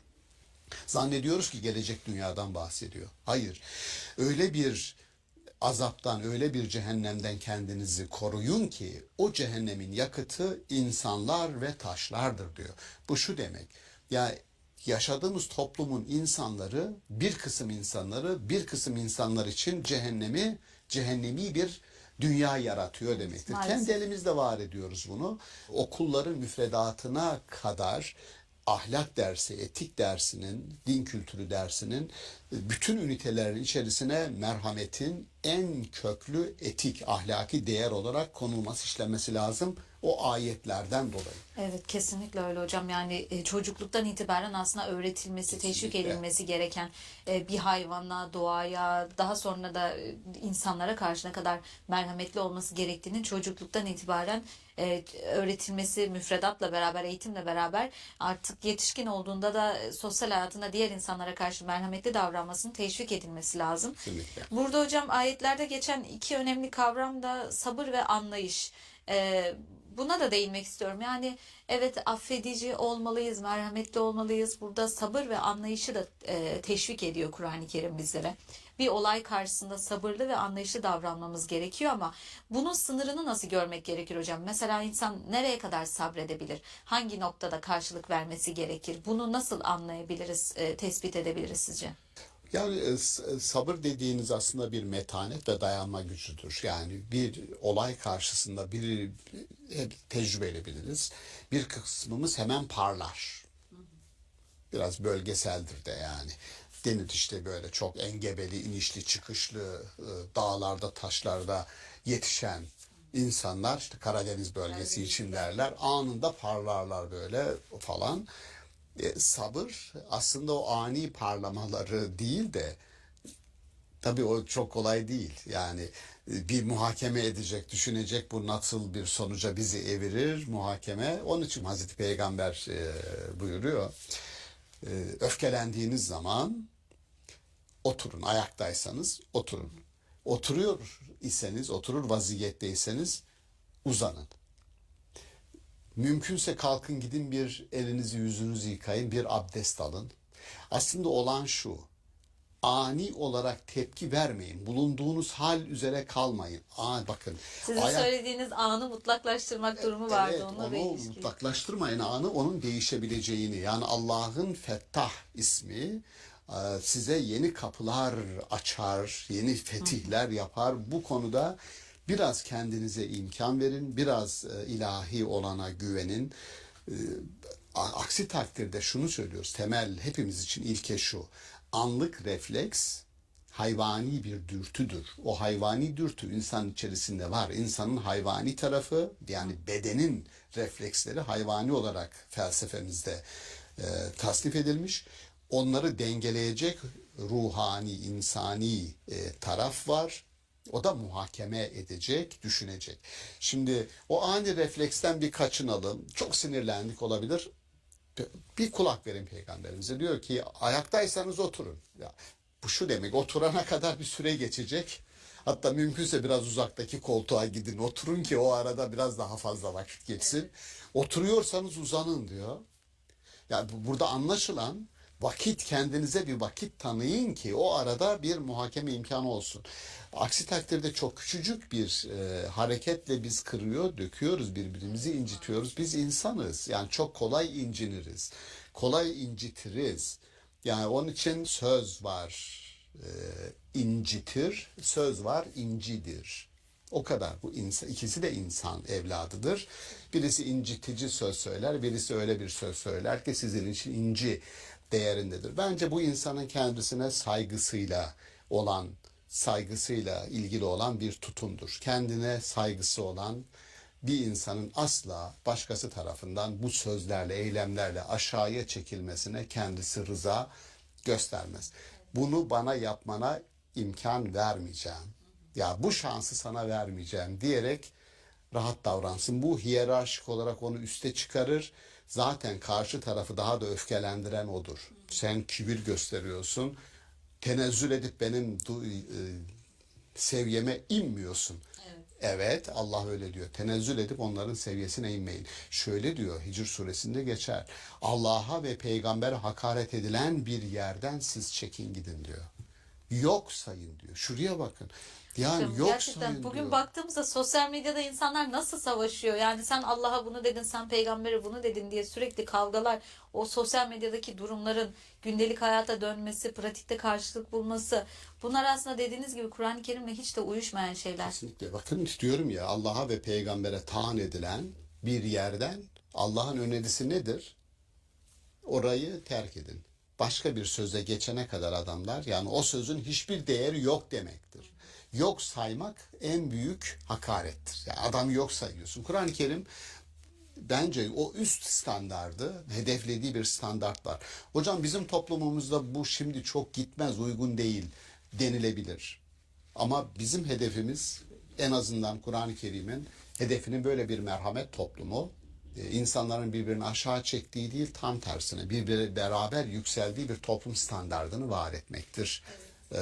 Demek bu bizim görevimiz. Evet hocam.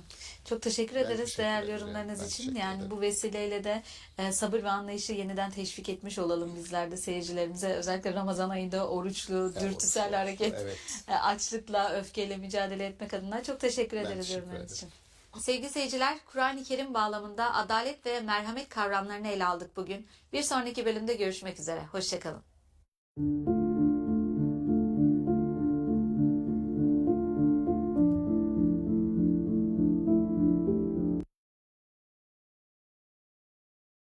Up to 45% off. Amazon Spring Deal Days. Ends Monday.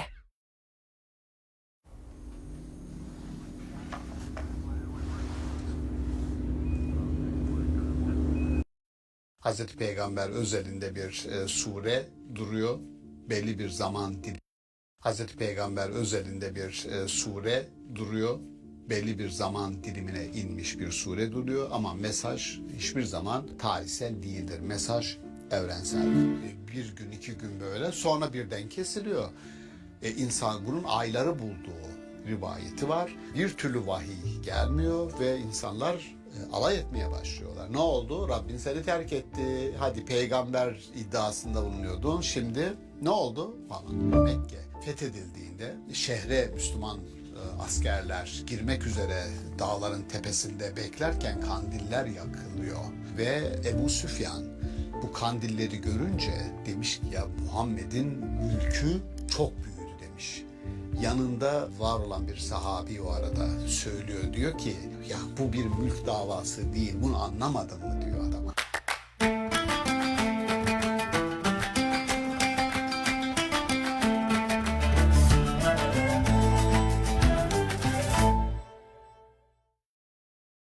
İstanbul Okulu'ndan herkese merhaba. Sevgili seyirciler, bugün Duha suresi bağlamında Peygamber Efendimizin peygamberlikten önceki ve sonraki dönemlerini karşılaştıracağız. Ve bu karşılaştırma üzerinden bizim de öncesi ve sonrası hallerimizi değerlendirmeye çalışacağız. Konuğumuz Profesör Doktor Şaban Ali Düzgün.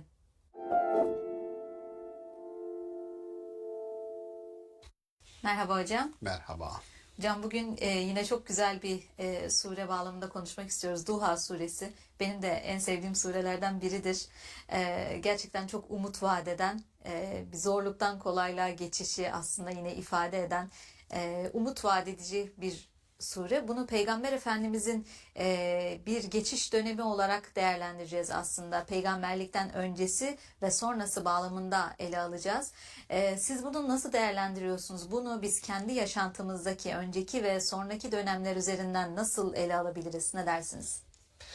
Haklısınız. Bu bir peygamberimizin vahiy almadan önceki hallerini, farklı haller bunlar. Bir kısmı onun psikolojisini, bir kısmı bedenini, işte fakirlik, yetimlik hali, yine yön kaybı, henüz yönleneceği bir amaç önüne konulmadığı için ama içinde bulunduğu toplumsal yapıyı da gözlemleyen ve onun acısını çeken, bir yön yok mu, bir çıkış yolu yok mu diye bir arayış içinde olan ama bunu bulamayan bir insanın daha sonra vahiyden sonra nasıl bu halinden hem psikolojik olarak kurtarıldığı hem de bedensel olarak işte Hazreti Hatice ile evliliği, daha sonra o maddi, tabii peygamberi bazı yorumcular diyorlar yani burada seni fakir buldu ve zenginleştirdi derken bu fakirlik bedensel anlamda bir fakirlik değil.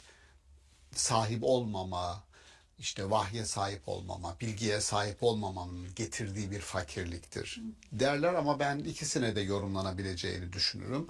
Dolayısıyla peygamber olmadan önce 40 yaşına kadar Hazreti Peygamber'in yaşadıkları ve sonra bunun tam tersi, yani 180 derece her şeyin değiştiği bir yaşam var ve bunu Kur'an-ı Kerim yine bir zamana yeminle başlatıyor. Çünkü şeyle alakası yok gibi duruyor yani. Evet. Değil mi? Anlattığı hikaye var ama birden ve duha ve leyli izâ seca. Yani kuşluk vaktine yemin olsun ki ve zifiri karanlığa tam çöktüğü zaman geceye yemin olsun ki diyor. Ondan sonra ma vedda'ake rabbuke ve ma qala. Doğrudan peygamberin yaşamına ve yaşadıklarına geçiyor. Ama ilk söylediği bu sonra gelen ayetlerle bağlantısız da değil bütünüyle. Çünkü Duha suresi kuşluk vakti diye geçiyor. Kuşluk vakti güneşin en yaygın olduğu, bütün nüfuzunu eşyaya, bütün nüfuzunu yaydığı en parlak zaman olarak biliniyor. Geldi sabahtan, karanlıktan koptu, geldi. Duha vakti ışığın her şeye nüfuz ettiği an. Dolayısıyla aydınlığın bu zihinsel aydınlık olarak da alınabilir. Güneşin verdiği aydınlık da olabilir. Yani aydınlandım ben, birden aydınlandım diyen bir adam birden güneş üzerime doğdu demek istemiyor. O aydınlanma zihinsel bir aydınlanma, kalbi bir aydınlanma, değil mi? Evet. Şimdi benzer bir durumu. Yani bir insanın çok aydınlandığı vakte de yemin olsun. Sanki her şey gelmiş ve üzerine çökmüş. Karanlıklar içindeyim. Ona da yemin olsun ki ikisi de gerçek. İkisi de oluyor. Ama bundan sonra bilmeniz gereken şey şu. Zifiri karanlıklar içerisinde kaldığınız zaman bile ma vedda'ake Rabbüke, Rabbiniz sizi terk etmiş değildir. Burada Hazreti Peygamber'e bunu söylüyor ama genel yorum yöntemimiz şudur. Bizi izleyen dostlar her programda fırsat geldikçe söylüyoruz. Hazreti Peygamber'e hitap bütün insanlığa hitaptır. Yani Evet. sadece müminlere, inananlara bile değil. Bütün insanlara hitaptır. Her insanın aydınlığı ve her insanın karanlığı vardır. Özellikle zifiri karanlık durumda bir çıkış yolu, bir tünelin ucunda ışık var mıdır diye baktığında Kur'an'ın söylediği ma ve da'ke rabbüke. Mutlaka onun tünelin ucunda bir ışık vardır. Rabbin seni terk etmedi. Bu ayete Hazreti Peygamber'e Rabbin seni terk etmedi. Kime denir bu? Ben terk edildim düşüncesindeki birine söylenir. Peki Hazreti Peygamber terk edildiği izlenimine, zehabına diyelim neden kapıldı? Sorusunu soruyor alimler haklı olarak. Bir kısmı işte vahiy geldikten bir süre sonra vahyin kesildiğini. Çünkü her peygamberimiz her vahiy geldiğinde denir ki kuşluk vakti çıkar ve onu Kabe'nin etrafında okurmuş. Burada kuşluk Duha suresinde bu zamanın kuşluğa yemin olmasının sebeplerinden bir tanesi Kur'an ayetlerini okumak için peygamberimizin seçtiği vakit kuşluk vaktidir. Yani insanlar yoğun olarak çıkmaya başlamışlardır ve onlar duysun ister peygamberimiz ve o zaman okumaya başlarmış. Şimdi bir gün iki gün böyle sonra birden kesiliyor. İnsan bunun ayları bulduğu rivayeti var ve bir türlü vahiy gelmiyor ve insanlar alay etmeye başlıyorlar. Ne oldu? Rabbin seni terk etti. Hadi peygamber iddiasında bulunuyordun. Şimdi ne oldu falan. Bunun üzerine peygamberimizin umutsuzluğa kapıldığı ve bir yol aradığı. Onun üzerine Rabbin seni terk etmedi ve sana da küsmedi. Ma vedda'ake rabbuke ve ma qala. Bunu söylüyor arkasından Hazreti Peygamber'e söylediği hepimizin yaşamında da bu tür ikilemde kaldığımızda sanki üzerimizdeki olumsuzluk ebediyen devam edecekmiş gibi hissettiğimizde söylediği şey velel ahiretu hayrun leke minel ula. Bu tür çifte referanslı ayetlerde yani ahiret var ve dünya var. İki şekilde düzenlenebilir, yorumlanabilir. Bir, ahiret gerçekten dünyadan daha hayırlıdır. Çünkü daha kalıcıdır. Hayırlı olmakla kalıcılık arasında bir bağ var. Bu doğru. Ama bu bağlamda söylenen biz dünyadayız. Umuda, motivasyona ihtiyacımız var. Dolayısıyla burada bundan sonraki yaşamın şu ana kadar geçirdiğinden daha hayırlı olacaktır. Bundan emin ol. Ki biz biliyoruz tecrübeyle Hazreti Peygamberimizin yaşam hikayesinden bu ayetlerden sonra peygamberin yaşadıkları başarısı, hikayesi Medine dönemine doğru evirelim. Kesinlikle o ana kadar milletin küçümsemesi, alay etmesi, hatta öldürmek için plan yaptıkları bir peygamber tekil olarak açık hedef olan peygamber ondan sonra geliyor bütün mümin, müşrik, münafık, bütün insanların hayatının ortasındaki kurucu unsura dönüşüyor Medine'de. Bunu biliyoruz. Dolayısıyla velel ahiretu hayrun leke minel ula. Geleceğin bundan önceki yaşamından daha hayırlı olacaktır. Zira hatırla ki diyor. Zira hatırla ki biz ondan sonra ayetler geliyor. Velesevfe yutike fetarda. Sana verdiklerinden razı olacaksın, mutluluk duyacaksın. Bu garantiyi de veriyorum. Ondan sonra ele veya şu ifadeler. Elem yecitke yetimen feava. Hatırla sen yetimdin. Gerçekten Hazreti Peygamber için bir trajedidir bu. Yani bir çocuk için aslında bir trajedidir. Nedir o?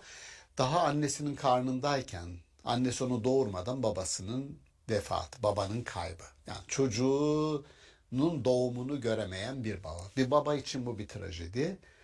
Çocuk için de bir trajedi. Dünyaya geliyorsun ve babasız, baba yok. Şimdi bu birinci. İkincisi 6 yaşına basıyorsun, 6 yaşında anneni kaybediyorsun. 6 yaşındaki bir çocuğun bu daha vahim bir trajedi. Çünkü tek dayanağın var ve o dayanaktan yoksun kalıyorsun. Kime kalıyorsun? İşte dedesi Abdülmuttalip, dede bir çocuğu yetiştirmeye başlıyor. Sonra onu kaybediyorsun. Dede gidiyor. Ondan sonra işte amcası Ebu Talib'in eline kalıyor. Yani bir tür Tamam, çok ellerinden geleni yapıyorlar ama bunlar inanan insanlar değil. Ya dedesi de değil. Abdülmuttalip'in inanmadığı kaynaklarda var. Ama bütün desteğini buna rağmen veriyor. Nihayetinde durum bu. Seni bu halde buldu, sen bunu biliyorsun. Fevecedeke ailen fe agna, seni bu şekilde buldu. Bir başka ayetimiz bu, hemen bunun takibi. Ve vecedeke dalen feheda. Burada akla ziyan yorumlar da yapılıyor. Peygamberimiz işte bir ara kaybolmuş çocukken, sonra bulunmuş ya da Suriye seferine giderken bir kafileyle orada kaybolmuş bulunmuş.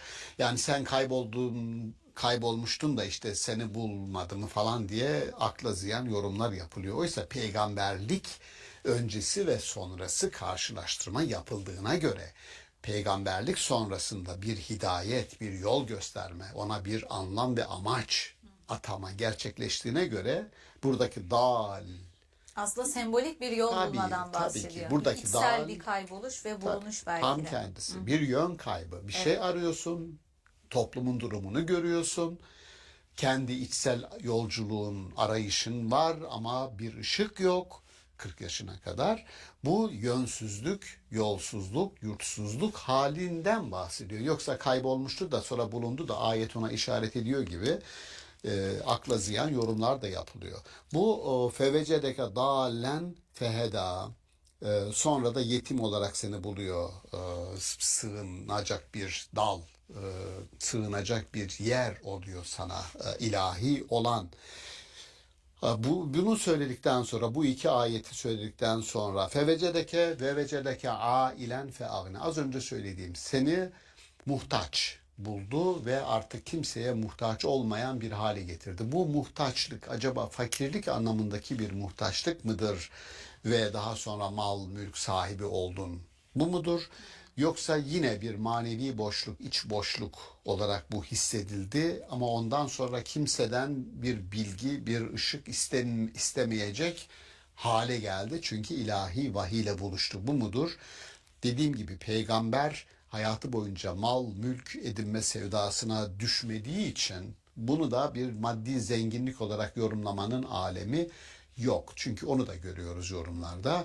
Hazreti Hatice ile evlenince zenginleşti. Dolayısıyla mala mülke ihtiyacı kalmadı.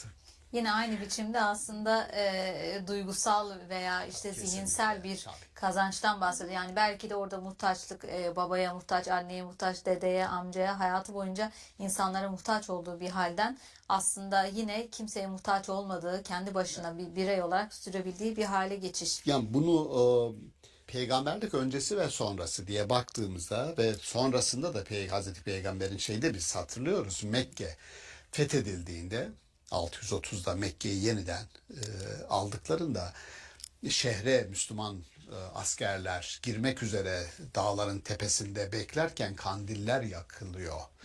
Ve Ebu Süfyan bu kandilleri görünce, ya 10 binin üzerinde kandil yakılmış ordu, 10 bin kandil yakılmış. Görünce demiş ki ya Muhammed'in mülkü çok büyüdü demiş. Yanında var olan bir sahabi o arada söylüyor. Diyor ki bunun bir mülk davası olduğunu sen hala anlamadın mı diyor. Ya bu bir mülk davası değil, bunu anlamadın mı diyor adama.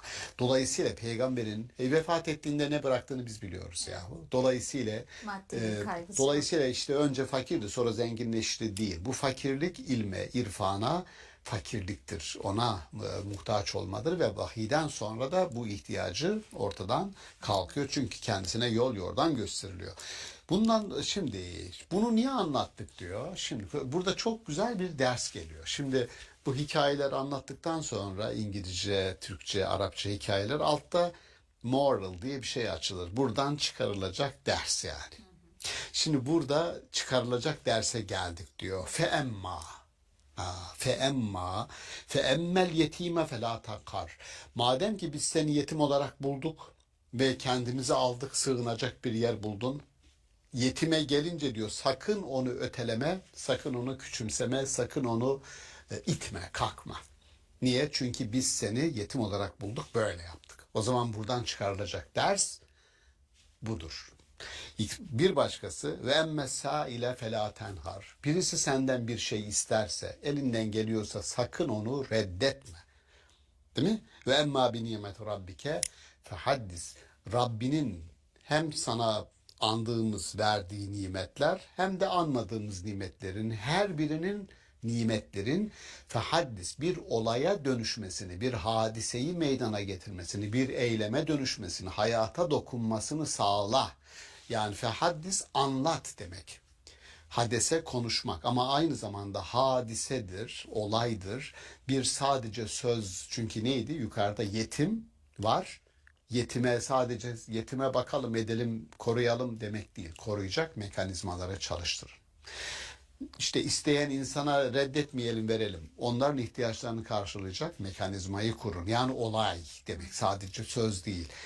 Böyle olunca ve emma bi nimet rabbike fehadis hepimize bir taleptir. Hepimize Allah'tan gelen bir buyruktur. İnsanların sizin dışınızda muhtaç olanların, yetimi, öksüzü, isteyeni, miskini, her neyse bütün bunların ihtiyaçlarını karşılayacak bir mekanizmayı var edin. Bunu gerekirse birileri söylesin, birileri hadiseye çevirsin, birileri onu gerçekleştirsin. Dolayısıyla buradaki Duha suresi bir umutsuzluktan, bir yokluktan, bir yönelimden nasıl varlığa, buluşa geçildiğini Hazreti Peygamber özelinde anlatıyor. Ama her bir insana da biz buradan bir ders çıkaralım istiyoruz. Çıkaralım hocam ama nasıl çıkaralım? Şimdi çok güzel bir şekilde özetlediniz. Peygamber Efendimizin hayatıyla ilgili bir modelleme yaptınız. Bunu şimdi biz günümüzde kendi hayatımıza empoze edecek olursak, bizim de hepimizin olduğu gibi yaşantımızda inişler, çıkışlar, zorluklar ve kolaylıklar var.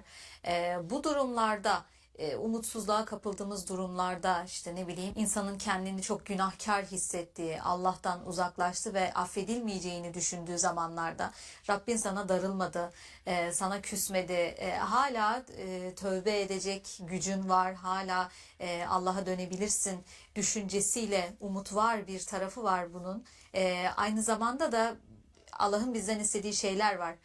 Yetimlere karşı, ihtiyaç sahiplerine karşı, kendisinden bir şeyler istenen insanlara davranış tavrımızla ilgili bazı beklentiler de var. Bunları biz kendi hayatımıza geçirecek olursak bugün bizim bunu nasıl okumamız gerekir, nasıl davranmamız gerekir? Ya doğru. Yani bu bir Hazreti Peygamber özelinde bir sure duruyor. Belli bir zaman dilimine inmiş bir sure duruyor ama mesaj hiçbir zaman tarihsel değildir. Mesaj evrenseldir. Yani bir metnin kendisi değil, anlamı ve verdiği mesajı biz alıp bugüne çok rahat getirebiliyoruz. Getirdik de. Dolayısıyla ister Allah'la olan ilişkilerimizdeki ihmaller, ister o yetim, talep eden, muhtaç olan, yatay zeminde beraber olduğumuz insanlar, onlara karşı olan görevlerimizde, vazifelerimizde, onların üzerimizde olan haklarında bir ihmal varsa, bunun için vakit hiçbir zaman geç değil. Tövbe dediğimiz şey, şükür dediğimiz, sabır dediğimiz bunlar birer erdemdir ve umut varsa bunlar olur. Yani umut varsa bir insan tövbe eder. Çünkü tövbe etmek demek hala varlığa devam etmek istiyorum ve arınmış, temiz ve güçlü bir şekilde devam etmek istiyorum demektir tövbe. Şükür demek şükrediyorum çünkü le in şekertum le ezidenneküm, şükrederseniz size daha fazlasını vereceğim der ayet. Bu şu demek: şükür, hayata devam ediyorum, gerisi gelecek ve fazlasını ben arzu ediyorum demektir. Sabır aynıdır. Dolayısıyla bunların her biri birer erdemdir ve hayatı besleyen erdemlerdir. Bunlar gerçekçi erdemlerdir. Kur'an-ı Kerim'deki o sabredin, şükredin, tövbe edin, bunlar öyle anlık. Tövbe ettim ya Rabbi, bir günah işlemiştim, tövbe ettim ya Rabbi. Bu kadar ucuz bir şey değil. Bunun için bir ruh hali, bunun için bir niyet, bunun için bir yönelimsellik, bunun için bir ilişkinin hala canlı olarak devam ettiği, bir amacın önümüzde durduğu ve ona yöneleceğim, bütün bunlar çok canlı, dinamik bir şekilde bizi motive ediyor. Bizim dışımızda bir dünya var ve bizi çekiyor. Orada yapılacaklar var, yaratılacaklar var ve bizim onurumuz onunla var olacak. Yani yaparsan bir hafıza, bir hatıra olacak. Aksi takdirde unutulacaksın. Şimdi İmkansızlıklar şöyle deriz yani bir insanın fakirliği sizin ona ikramda bulunmanız için verilmiş bir fırsattır size. Bir hastanın hastalığı onu iyileştirmek için verilmiş bir fırsattır size. Dolayısıyla kriz içerisinde neyi barındırır? Fırsatı barındırır dedikleri budur. Ortada bir bakın olumsuzluklar var, yetim var, isteyecek duruma düşmüş olmak var. Ama buradan madem ki sizin kişisel yaşamınızda böyle şeyler oldu ya da olabilir, o zaman bu durumdaki insanları kesinlikle hayatınızın bir parçası yapın ve onlar üzerinden bir onur, bir haysiyet kazanın. Tarihte anılan bir hikayeniz olsun der sure. Kalıcı olmak da yani sonsuz ve ölümsüz olmanın bir yolu da belki Bir de yolu bu, budur. evet. Çok Hayata teşekkürler. kalıcı dokunmak. Kalıcı bir dokunuş. Çok Evet. teşekkür ederiz Ben hocam teşekkür değerli ediyorum. yorumlarınız için. Sağ olun. Sağ olun. Sevgili seyirciler, Duha suresi bağlamında Peygamber Efendimizin peygamberlikten önceki ve sonraki durumlarını anlamaya çalıştık bugün. Bir sonraki bölümde görüşmek üzere. Hoşçakalın.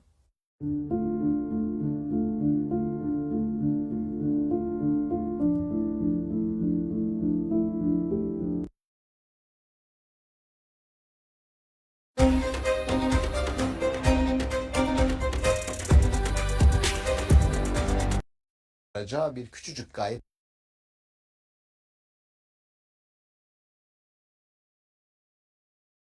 Well, here we are again, wondering, is this job right for me? Everyone gets itchy feet, especially in their first job.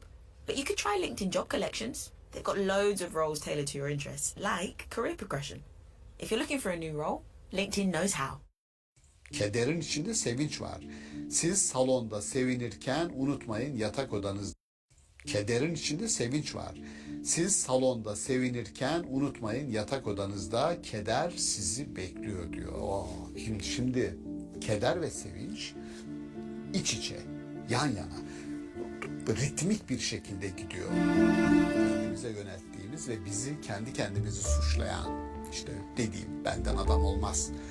Ben hep günah işliyorum. Kimseye bir faydam yok. Yani negatif bunu sonuna kadar götürür. Bu vizirdir. Bu vizirdir Arapçada.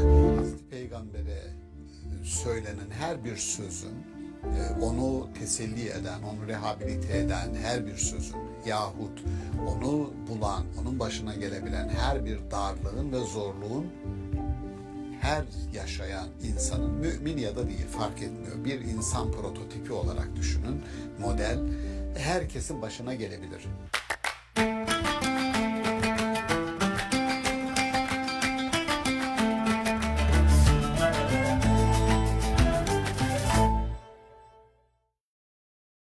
İstanbul Okulu'ndan herkese merhaba. Sevgili seyirciler, bugün Mekki bir sure olan İnşirah suresi bağlamında insanın yaşadığı zorlukları, kolaylıkları, bu süreçte karşılaştığı bütün meselelerle beraber ferahlığı konuşacağız. Konuğumuz Profesör Doktor Şaban Ali Düzgün.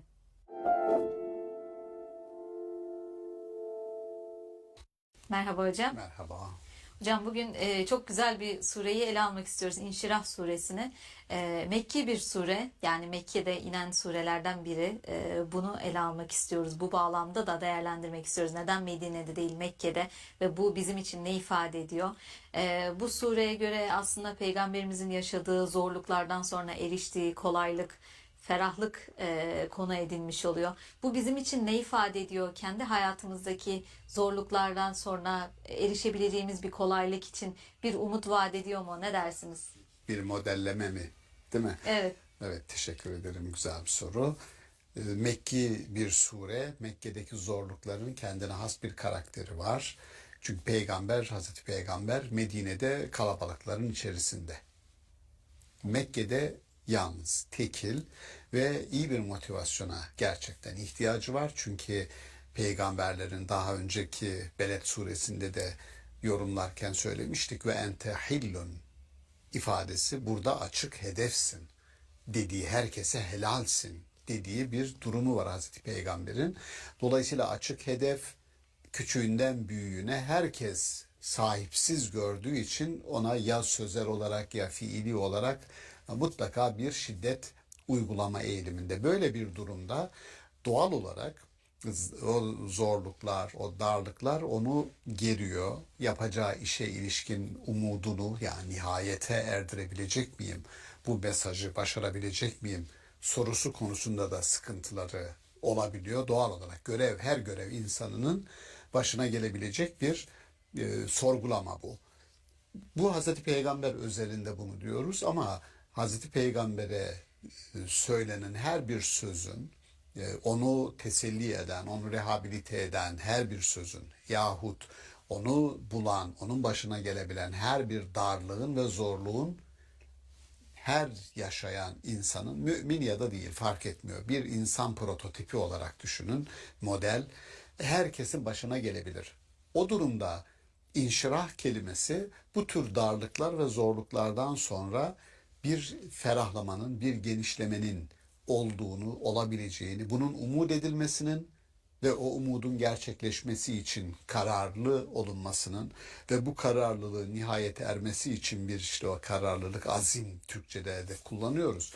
Bir azimin ve bir arkada kast deriz. Yani bir yönelmenin olması lazım ki kast olması lazım ki maksut yani o kastın yöneldiği hedef elimizin avucumuzun içine gelebilsin. Bu bir süreç. Hiçbir şey anlık olarak gerçekleşmiyor. Birden niye bu olmadı değil. Bir ameliyat oluyor bir kardeşimiz. Nekahat dönemi, bir iyileşme, değil mi? Bir süreç oluyor.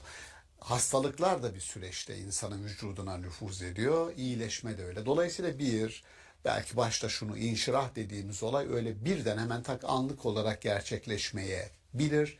Ben bunu arzu ettim, bu yola girdim ama bu olmadı diye anlık hemen karar verip anı mutlaklaştırmayalım, zamanı mühürlemeyelim orada. Bırakalım akışında o kendi iyileştirme süreci çalışmış olsun.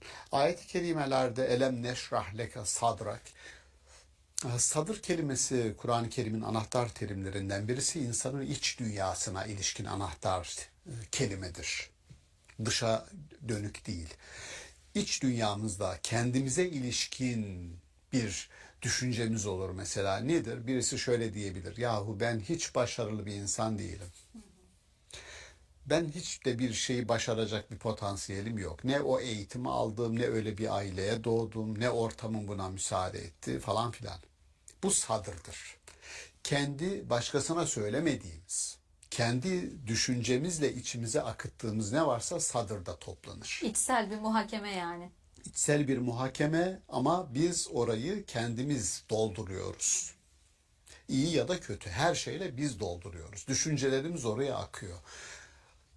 Şimdi bunun inşirah edilmesi, bunun bir şerh edilmesi, ameliyat edilmesi, teşrih edilmesi gerekiyor önce. Dışarıda bir iyileşmenin olabilmesi için önce kendinizin içindeki bu tortuları, benden adam olmaz düşüncenizi bir defa ameliyat etmeniz lazım. Yani onu kaldırıp o tümörü atmanız gerekiyor. İnşirah olabilmesi için, bir ferahlamaya uğrayabilmeniz için, bir nefes almanız için, o damarın açılması için önce bu ameliyatı sizin kendi kendinize yapmanız lazım. Kullanılan kelimeler çok teknik orada. Neyi şerh edeceğiz? Şerh dediğimiz Arapçada teşrih, ameliyat. Neyi ameliyat ediyor? Sadrı. Peki sadır neydi? Bir insanın kendine ilişkin düşünceleridir. Bitti. Bu düşünceler eğer hastalıklı düşüncelerse sağlıklı bir birey olarak dışarıda biz var olamayız. O zaman Hazreti Peygamber'in kendine ilişkin, misyonuna, görevine ilişkin öyle bir ameliyat, teşrih, öyle bir ameliyat geçiriyor ki ondan sonra ne oluyor? Ve vadana anke vizrak, yani senin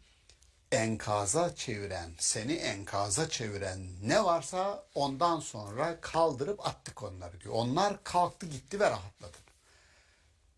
Bu bir ferahlama. Fakat bakın mükemmel. Buradaki seçilen kelimelerin her biri sistematik bir şekilde tam bir rehabilite sürecini anlatıyor ve rafana ve vadana anke vizrak, senin buradaki enkaza çevirmek, yük, vizir aynı zamanda günah demek, suç demek, suçluluk psikolojisi demek. Kendimize yönelttiğimiz kendimize yönelttiğimiz ve bizi kendi kendimizi suçlayan, işte dediğim benden adam olmaz. Ben hep günah işliyorum. Kimseye bir faydam yok. Yani negatif, bunu sonuna kadar götürün. Bu vizirdir. Bu vizirdir Arapçada.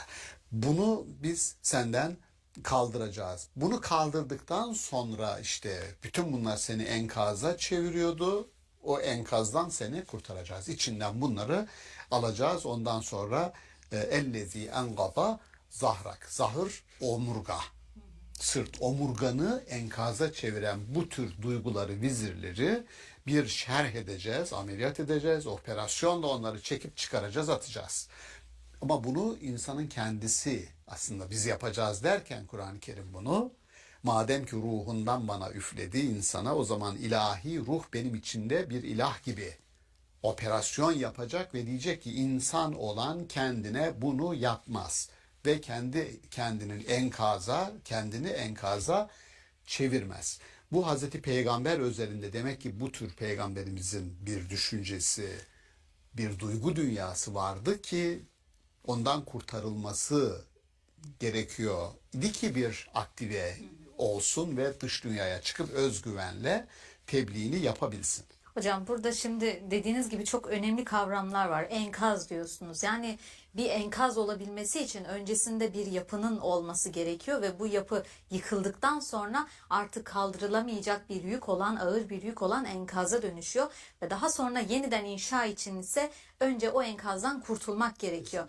Yani insanın asıl doğal halinin, fıtratının normal bir yapı olduğunu, bu hastalıklı halin, olumsuz duyguların, karamsar düşüncelerin ise yıkıcı bir enkaz olduğunu ve onlardan kurtulunması gerektiğini aslında ifade ediyorsunuz ki bunlardan kurtulduktan sonra yeniden inşa edebilirim ve bir ferahlığa kavuşabilirim. Çok güzel. Bununla hemen devam olarak Kur'an-ı Kerim devam ediyor. Eğer bu enkazdan kurtulursanız kendinize ilişkin düşüncelerinizi, olumsuz düşüncelerinizi çeker bir kenara bırakırsanız ondan sonra ve rafa'na leke zikrek. Rafa bir yükseliştir. Zikir sürekli anılmaya değer işler yapacak biri olarak öne çıkacaksın ve biz böylece seni yüceltmiş ve yükseltmiş olacağız. Ağırlıklarımızı arttık. Şöyle düşünün, batmakta olan bir geminin, su almakta olan bir geminin, değil mi? Bir kayığın yüklerini atıyoruz ki evet, hayatta kalalım ve esas hayatta kalması gereken benim. Oradaki yükler değil. Ağırlıkları, yükleri, fazlalıkları atınız. İçimizdeki fazlalıkları atınca hatıramın sürekli yad edileceği işler yapmaya başlıyorum ve yüceliyorum. Ve rafa'na leke zikrek. Şimdi buradaki feiza ferat bu yine bir terapi ayetidir. Müstakil başlı başına bir ayettir. Feiza ferate fensab ve ila rabbike fergab. Bunlardan önce de inne ma'al usri yusra fe inne ma'al usri yusra. Bu ayetleri beraber alalım. Vakti iktisatlı kullanma babından. Genelde sanki bir ticari iktisat mantığıyla bakar yorumcularımız. Feiza feralte fensab. Bir işi bitirdiğinde hemen başka bir işe giriş. Şimdi bir işveren mantığı açısından bakarsam, ben işveren olsam duvara bu ayeti büyük büyük yazar, bütün çalışanların önüne koyarım yani. Feiza bir işi bitirdi mi hemen diğerine başlayın. Sakın öyle gideyim çay kahve molası. Kaytarmak yok sakın ha, bir yere gitmeyin. Ayet böyle diyor. Feiza ferate fensab.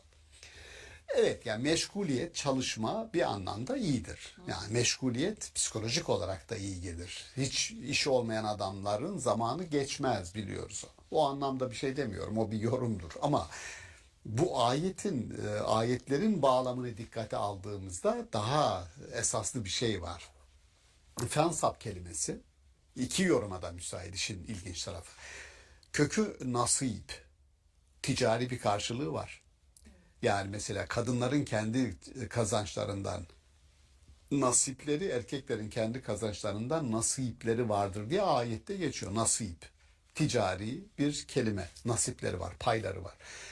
Nasabe kelimesi aynı zamanda dimdik ayakta kalmak demek. Dimdik ayakta kalmak. Bu şu demek, feiza ferate, ferah boşluk demek. Feiza ferate olur ya, bir boşluğa düşersen, o boşluk nedir? Bir insanın boşluğu nasıl bir boşluğa düşer? Kendi içindeki bir boşluk aslında, bir karamsar dünya. Karamsarlık, aynen öyle. Umutsuzluk, karamsarlık, yön kaybı, amaçsızlık, anlamsızlık, yabancılaşma, alienasyon, bütün bu kelimeler psikolojinin insanla ilgili kullandığı negatif kelimelerin tamamı boşluğa düşme kelimeleridir. Şimdi boşluğa düştüğün zaman hemen bir yolunu bul, ayağa kalkmasını bil, fensap, dimdik durmasını bil. Bu nedir? Mesela yalnızlık bu anlamda boşluktur. Yani birisi yalnız ve birden üşüşüyor bir sürü düşünce kafasına. Peki bunun ilacı nedir? Hemen iletişim kuracağım bir insan. Alo, ya da yanına git, bir çay kahve. İletişim kesinlikle bir network, bir ağ, onun parçası olacak. Dünyanın kendi küçük dünyası kadar olmadığını, büyüdüğünü ve çok büyük olduğunu oradan görmeye başlayacak. Öyle büyüyecek. Dolayısıyla birincisi burada feyza ferahata fensap. Bunun altını çizmek istedim. Diğeri ayet-i kerime. İnne me'al usri yusra.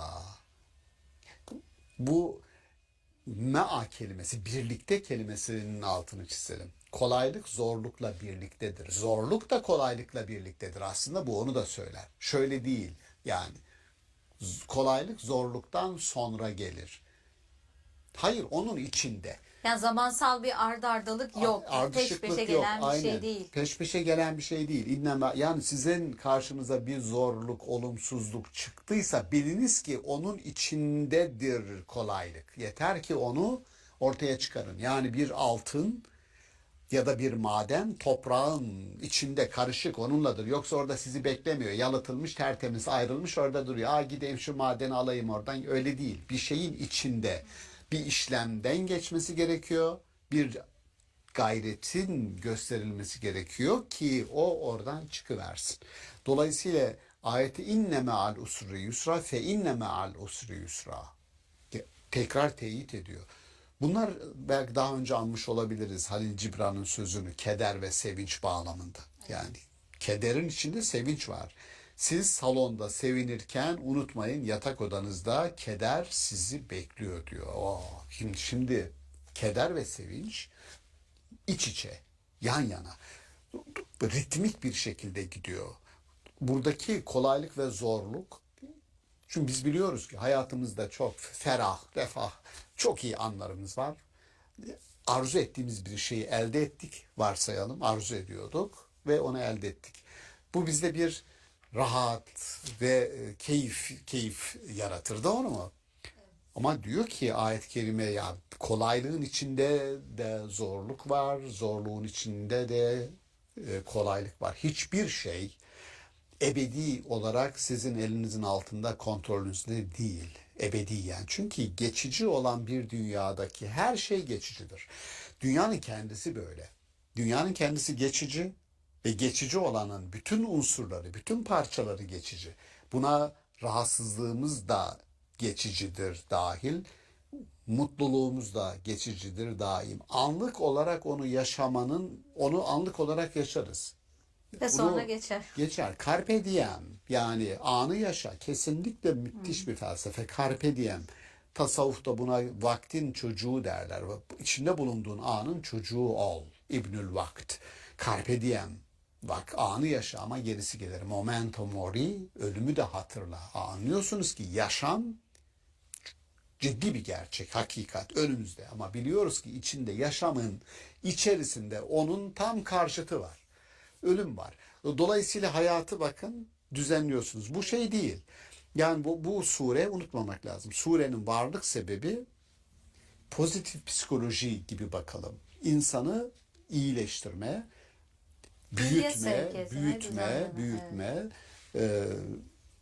yaşadığı sıkıntılar, zorluklar, bunların karşıtlarının hemen içerisinde onun açığa çıkaracağı bir küçücük gayretle orada onu beklediğini ona söyleyerek umut aşılama suresidir. Çabaya da yönlendirmiş oluyor. Evet, bir yönlendirme de var. Peki hocam bu kadar geçici olan şeyin içinde, yani mutluluk da kalıcı değil, hüzün de, keder de kalıcı değil. Bu inişlerin çıkışların olduğu ritmik bir hayatın içinde kalıcı olan ne var? Kalıcı olan nedir? Çok güzel bir soru. Kalıcı olanla ilgili. Belki daha önce, geçen seneden ya da önceki programlardan olacak, hatırlıyorum. Filibeli Ahmet Hilmi'nin Amakı Hayal kitabında mutluluk nedir diye arayan beşeriyet adı verilen bir adamın mutluluk nedir ya? Bana herkes bu dünyada amacımız nedir kardeşim? Mutlu olmak. Peki mutluluk nedir ya? Diye soruyor, bir meclise giriyordu. O mecliste peygamberler meclisi var. Adem babadan bu tarafa gelen bütün peygamberler orada. Büyük adamlar var peygamber olmayan. Her birine soruyor. Mutluluk nedir? Mutluluk nedir? Herkes bir cevap veriyor. Chachi! Arjun, that money you sent with Remitly made Chacha's birthday so special.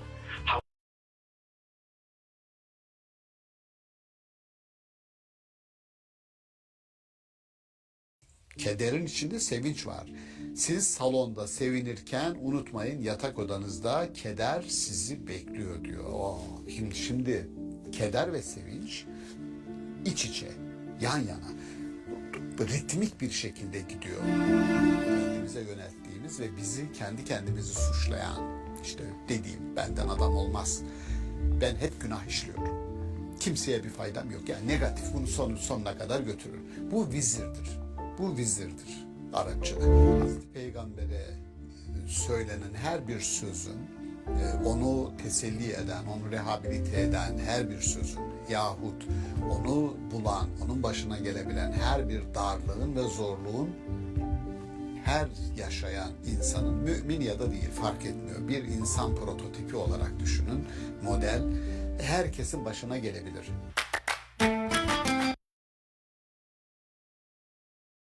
Kederin içinde sevinç var.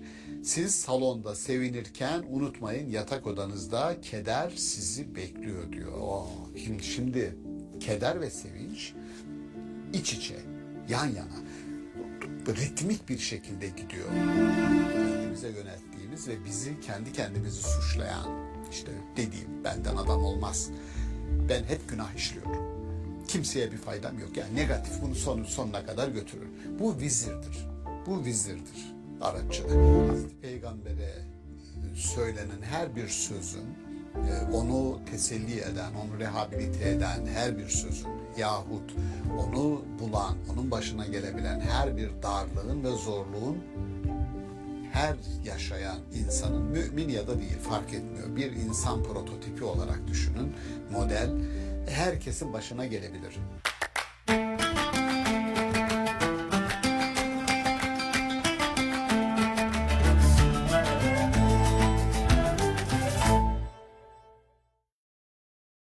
İstanbul Okulu'ndan herkese merhaba. Sevgili seyirciler, bugün Mekki bir sure olan İnşirah suresi bağlamında insanın yaşadığı zorlukları, kolaylıkları, bu süreçte karşılaştığı bütün meselelerle beraber ferahlığı konuşacağız. Konuğumuz Profesör Doktor Şaban Ali Düzgün.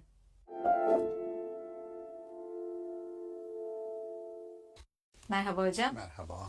Hocam bugün çok güzel bir sureyi ele almak istiyoruz. İnşirah suresini. Mekki bir sure, yani Mekke'de inen surelerden biri. Bunu ele almak istiyoruz. Bu bağlamda da değerlendirmek istiyoruz. Neden Medine'de değil Mekke'de ve bu bizim için ne ifade ediyor?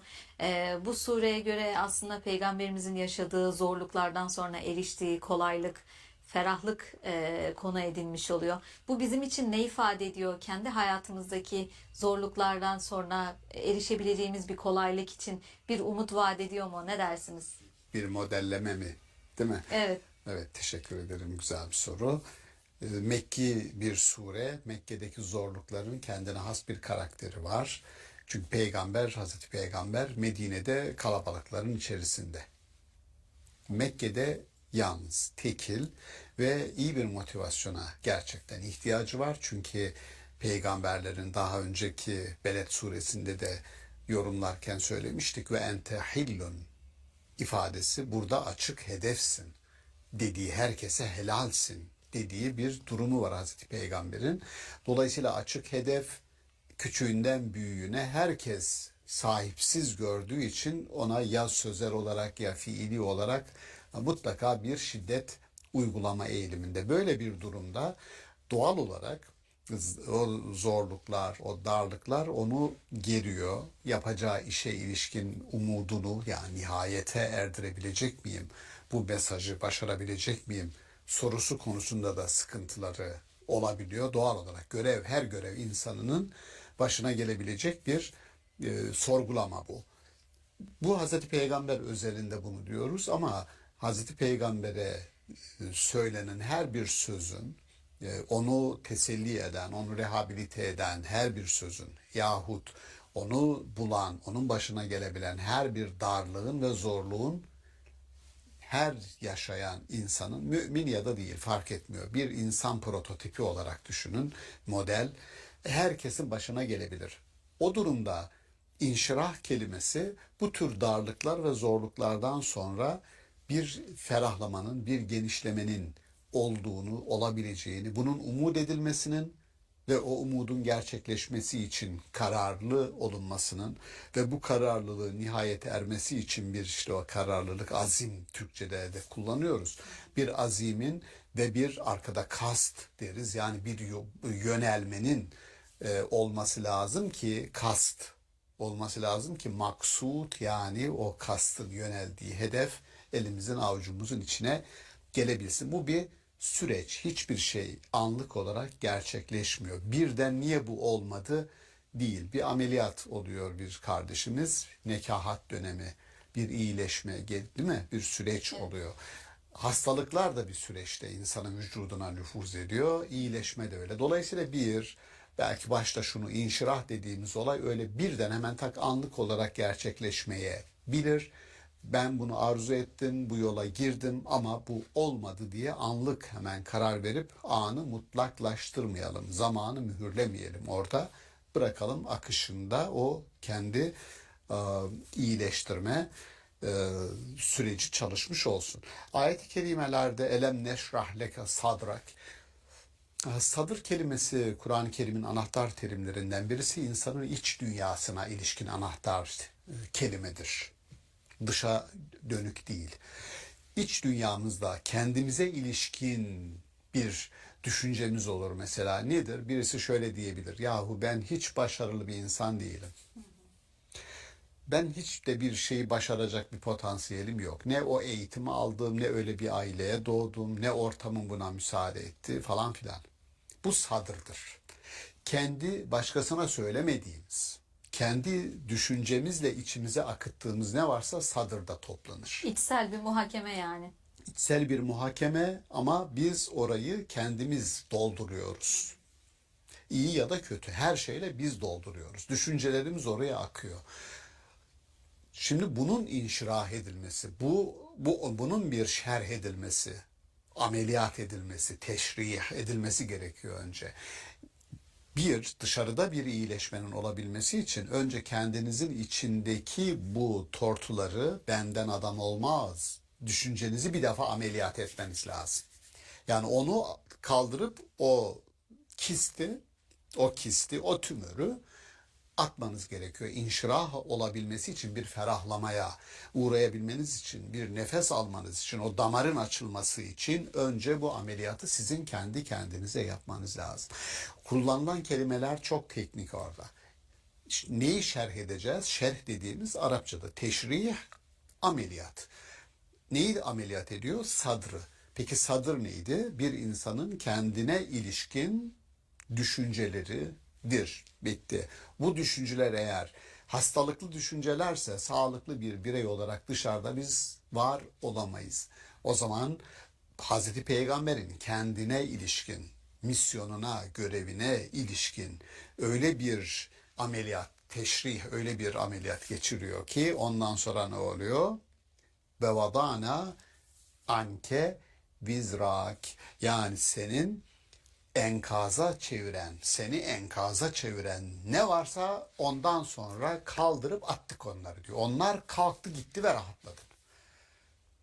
Bu bir ferahlama. Fakat bakın mükemmel. Buradaki seçilen kelimelerin her biri sistematik bir şekilde tam bir rehabilite sürecini anlatıyor ve rafana ve vadana anke vizrak, senin buradaki enkaza çevirmek, yük, vizir aynı zamanda günah demek, suç demek, suçluluk psikolojisi demek. Kendimize yönelttiğimiz ve bizi kendi kendimizi suçlayan İşte dediğim benden adam olmaz. Ben hep günah işliyorum. Kimseye bir faydam yok. Yani negatif bunu sonuna kadar götürün. Bu vizirdir. Bu vizirdir Arapçada. Bunu biz senden kaldıracağız. Bunu kaldırdıktan sonra işte bütün bunlar seni enkaza çeviriyordu. O enkazdan seni kurtaracağız. İçinden bunları alacağız. Ondan sonra ellezî engaba zahrak. Zahır omurga. Sırt, omurganı enkaza çeviren bu tür duyguları, vizirleri bir şerh edeceğiz, ameliyat edeceğiz, operasyonla onları çekip çıkaracağız, atacağız. Ama bunu insanın kendisi aslında biz yapacağız derken Kur'an-ı Kerim bunu, madem ki ruhundan bana üfledi insana, o zaman ilahi ruh benim içinde bir ilah gibi operasyon yapacak ve diyecek ki insan olan kendine bunu yapmaz. Ve kendini enkaza çevirmez. Bu Hazreti Peygamber özelinde demek ki bu tür peygamberimizin bir düşüncesi, bir duygu dünyası vardı ki ondan kurtarılması gerekiyor. Ki bir aktive olsun ve dış dünyaya çıkıp özgüvenle tebliğini yapabilsin. Hocam burada şimdi dediğiniz gibi çok önemli kavramlar var. Enkaz diyorsunuz. Yani bir enkaz olabilmesi için öncesinde bir yapının olması gerekiyor ve bu yapı yıkıldıktan sonra artık kaldırılamayacak bir yük olan, ağır bir yük olan enkaza dönüşüyor ve daha sonra yeniden inşa için ise önce o enkazdan kurtulmak gerekiyor. Yani insanın asıl doğal halinin, fıtratının normal bir yapı olduğunu, bu hastalıklı halin, olumsuz duyguların, karamsar düşüncelerin ise yıkıcı bir enkaz olduğunu ve onlardan kurtulunması gerektiğini aslında ifade ediyorsunuz ki bunlardan kurtulduktan sonra yeniden inşa edebilirim ve bir ferahlığa kavuşabilirim. Çok güzel. Bununla hemen devam olarak Kur'an-ı Kerim devam ediyor. Eğer bu enkazdan kurtulursanız kendinize ilişkin düşüncelerinizi, olumsuz düşüncelerinizi çeker bir kenara bırakırsanız ondan sonra ve rafa'na leke zikrek. Rafa bir yükseliştir. Zikir sürekli anılmaya değer işler yapacak biri olarak öne çıkacaksın ve biz böylece seni yüceltmiş ve yükseltmiş olacağız. Ağırlıklarımızı arttık. Şöyle düşünün, batmakta olan bir geminin, su almakta olan bir geminin, değil mi? Bir kayığın yüklerini atıyoruz ki hayatta kalalım ve esas hayatta kalması gereken benim. Oradaki yükler değil. Ağırlıkları, yükleri, fazlalıkları atınız. İçimizdeki fazlalıkları atınca hatıramın sürekli yad edileceği işler yapmaya başlıyorum ve yüceliyorum. Ve rafa'na leke zikrek. Şimdi buradaki feiza ferat bu yine bir terapi ayetidir. Müstakil başlı başına bir ayettir. Feiza ferate fensab ve ila rabbike fergab. Bunlardan önce de inne ma'al usri yusra fe inne ma'al usri yusra. Bu ayetleri beraber alalım vakti iktisatlı kullanma babından. Genelde sanki bir ticari iktisat mantığıyla bakar yorumcularımız. Feiza feralte fensab. Bir işi bitirdiğinde hemen başka bir işe giriş. Şimdi bir işveren mantığı açısından bakarsam ben işveren olsam duvara bu ayeti büyük büyük yazar bütün çalışanların önüne koyarım yani. Feiza bir işi bitirdi mi hemen diğerine başlayın. Sakın öyle gideyim çay kahve molası. Kaytarmak yok sakın ha bir yere gitmeyin. Ayet böyle diyor. Feiza ferate fensab. Evet yani meşguliyet, çalışma bir anlamda iyidir. Yani meşguliyet psikolojik olarak da iyi gelir. Hiç işi olmayan adamların zamanı geçmez biliyoruz. O anlamda bir şey demiyorum. O bir yorumdur. Ama bu ayetlerin bağlamını dikkate aldığımızda daha esaslı bir şey var. Fensab kelimesi iki yoruma da müsait işin ilginç tarafı. Kökü nasip, ticari bir karşılığı var. Yani mesela kadınların kendi kazançlarından nasipleri, erkeklerin kendi kazançlarından nasipleri vardır diye ayette geçiyor. Nasip, ticari bir kelime, nasipleri var, payları var. Nasabe kelimesi aynı zamanda dimdik ayakta kalmak demek. Dimdik ayakta kalmak. Bu şu demek, feiza ferate, ferah boşluk demek. Feiza ferate olur ya, bir boşluğa düşersen, o boşluk nedir? Bir insanın boşluğu nasıl bir boşluğa düşer? Kendi içindeki bir boşluk aslında, bir karamsar dünya. Karamsarlık aynen öyle. Umutsuzluk, karamsarlık, Yön kaybı, amaçsızlık, anlamsızlık, yabancılaşma, alienasyon, bütün bu kelimeler psikolojinin insanla ilgili kullandığı negatif kelimelerin tamamı boşluğa düşme kelimeleridir. Şimdi boşluğa düştüğün zaman hemen bir yolunu bul, ayağa kalkmasını bil, fensap, dimdik durmasını bil. Bu nedir? Mesela yalnızlık bu anlamda boşluktur. Yani birisi yalnız ve birden üşüşüyor bir sürü düşünce kafasına. Peki bunun ilacı nedir? Hemen iletişim kuracağım bir insan. Alo ya da yanına git, bir çay kahve. İletişim kesinlikle bir network, bir ağ, onun parçası olacak. Dünyanın kendi küçük dünyası kadar olmadığını, büyüdüğünü ve çok büyük olduğunu oradan görmeye başlayacak. Öyle büyüyecek. Dolayısıyla birincisi burada feyza ferata fensap. Bunun altını çizmek istedim. Diğeri ayet-i kerime. İnne me'al usri yusra. Bu me'a kelimesi, birlikte kelimesinin altını çizelim. Kolaylık zorlukla birliktedir. Zorluk da kolaylıkla birliktedir. Aslında bu onu da söyler. Şöyle değil yani. Kolaylık zorluktan sonra gelir. Hayır, onun içinde. Yani zamansal bir ardalık yok. Peş Ardışıklık peşe yok. gelen bir Aynen. şey değil. Peş peşe gelen bir şey değil. Yani sizin karşınıza bir zorluk, olumsuzluk çıktıysa biliniz ki onun içindedir kolaylık. Yeter ki onu ortaya çıkarın. Yani bir altın ya da bir maden toprağın içinde karışık onunladır. Yoksa orada sizi beklemiyor. Yalıtılmış, tertemiz, ayrılmış orada duruyor. Gideyim şu madeni alayım oradan. Öyle değil. Bir şeyin içinde bir işlemden geçmesi gerekiyor. Bir gayretin gösterilmesi gerekiyor ki o oradan çıkıversin. Dolayısıyla ayeti inne me'al usri yusra fe inne me'al usri yusra. Tekrar teyit ediyor. Bunlar belki daha önce anmış olabiliriz Halil Cibran'ın sözünü keder ve sevinç bağlamında. Yani kederin içinde sevinç var. Siz salonda sevinirken unutmayın yatak odanızda keder sizi bekliyor diyor. Şimdi keder ve sevinç iç içe, yan yana, ritmik bir şekilde gidiyor. Buradaki kolaylık ve zorluk, çünkü biz biliyoruz ki hayatımızda çok ferah, refah, çok iyi anlarımız var.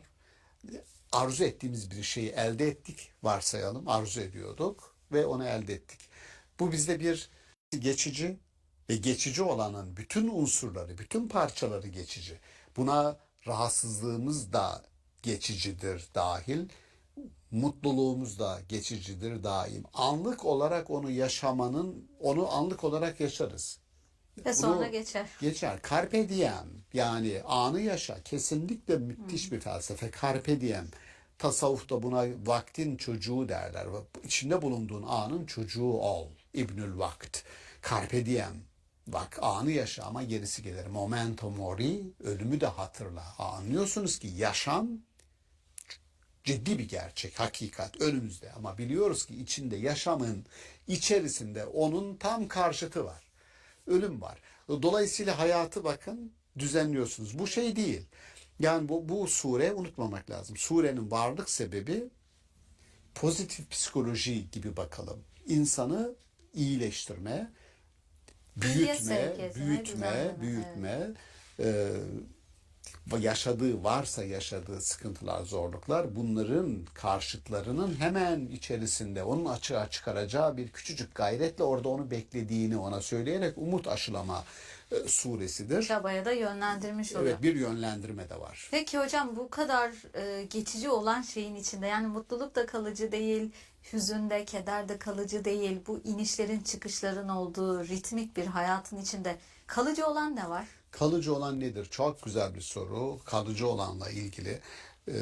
Belki daha önce geçen seneden ya da önceki programlardan olacak hatırlıyorum. Filibeli Ahmet Hilmi'nin Amakı Hayal kitabında mutluluk nedir diye arayan beşeriyet adı verilen bir adamın mutluluk nedir ya? Bana herkes bu dünyada amacımız nedir kardeşim? Mutlu olmak. Peki mutluluk nedir ya? Diye soruyor, bir meclise giriyordu. O mecliste peygamberler meclisi var. Adem babadan bu tarafa gelen bütün peygamberler orada. Büyük adamlar var peygamber olmayan. Her birine soruyor. Mutluluk nedir? Mutluluk nedir? Herkes bir cevap veriyor. Bu verdiğiniz cevaplar diyor beni tatmin etmedi diyor. En sonunda meclisin reisi, meclisi yöneten kişi ki Hazreti Peygamber o ayağa kalkıyor. Ben sana mutluluğun ne olduğunu söyleyeyim mi diyor. Mutluluk bir, hayatın sana getirdiklerine rıza göstermendir. İki, elde ettiklerini başkalarıyla paylaşmandır. Üçüncüsü hayatın ıslahına yönelmendir. O zaman kalıcı olan nedir? Kalıcı olan bir, rızadır. Her şey kontrolünde değil. Bak biliyorum. Her şey kontrolümde değil. Trafikte bile ben o kadar dikkatli oluyorum diyor araba kullanan. Geldi vurdu bana diyor.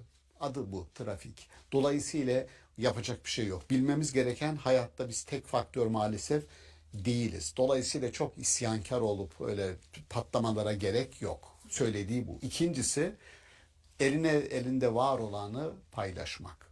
Bak, insan olmanın, başkalarıyla birlikte hayat sürmenin getirdiği bir felsefedir. Paylaşmak, infak kültürü. Üçüncüsü nedir? Üçüncüsü de hayatın ıslahına uğraşmaktır. Bence ilk ikisini de kapsayan çok daha bir büyük salih amel de buradan gelir. Sulh kelimesi de buradan gelir. Musalaha, değil mi? Büyük kavram yani. Buradan gelir, hayatın ıslahına çalışmaktır diyor Hazreti Peygamber'in ağzından. Filibeli aktarıyor bunu. Diyor ki ondan sonra beşeriyet, işte diyor aradığım buydu diyor yani. Tamam, bana da sorarsanız Filibeli'nin mutluluk tanımı bu aslında ama Hazreti Peygamber'in ağzından söyletiyor. Kalıcı olan her şey geçici ama bu üçü bana sorarsanız hem kendi yaşamımızı kolaylaştırır, daha refah içerisinde ve daha stressiz, gerilimsiz bir hayatı sürmenin yolu nedir? Başkalarıyla paylaşmak. İyiyi, kötüyü ya da serveti fark etmiyor. Ve ıslaha çalışmak. Bu bizi daha iyi bir insan yapar ve kalbi, sadrı inşiraha, feraha kavuşmuş bir varlığa dönüşürüz diye dua yerine geçsin hocam. diye Bu da umuyorum. çok güzel bir Evet. çok güzel bir alıntıyla da bitirmiş oldunuz. Bu da dua yerine geçsin. Hepimize inşirah olsun inşallah. Çok Amin. teşekkür Ben ederiz. teşekkür Sağ olun. ederim. Sağ olun. Sevgili seyirciler, İnşirah suresi bağlamında zorluk, kolaylık, ferahlık meselelerini konuştuk bugün. Bir sonraki bölümde görüşmek üzere. Hoşçakalın.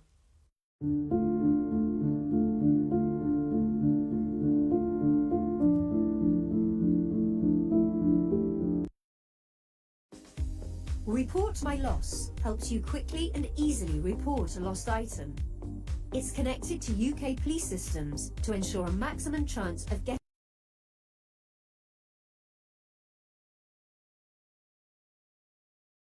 Diyorsun. Ne yaptın? Öldürdün. Bir yerde atama yapılacak, üst bir makam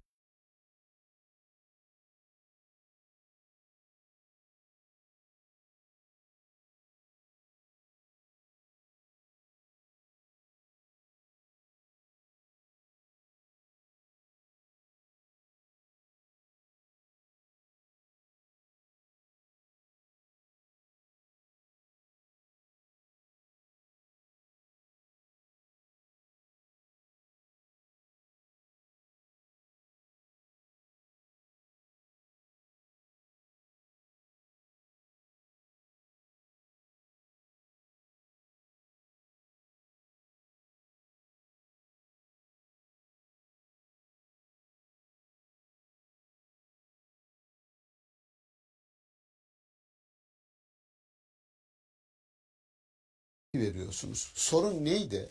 Kur'an-ı Kerim'de aile içinde çözülebilecek tartışma meselelerinin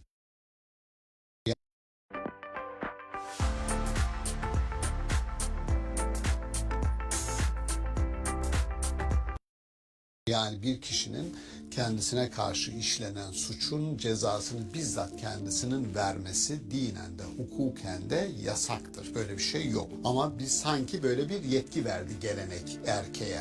İki dudağı arasına kadının kaderini yerleştirmemiz yetmedi.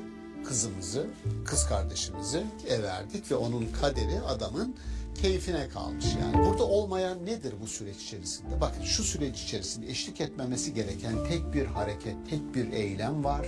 O da vurmak. Bizim konuştuğumuz bir kültürdür. Ağırlıklı olarak da bir Arap kültürüdür. Türk kültürü içerisinde kadının konumu hiçbir zaman böyle olmadı. bir Arap kültürüdür. O Arap kültürü içerisinde kadının bugün giyimini de, yani sadece gözlerini gördüğünüz bir kadın, bu kültür, gitsin kendi kültürlerini kendileri çözsünler, ama bu toprakların kültürü bu değildi.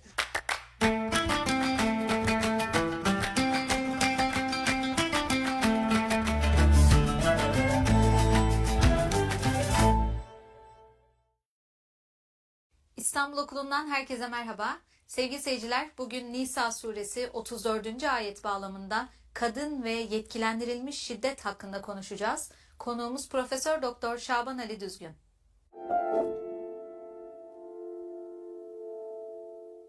Merhaba hocam. Merhaba.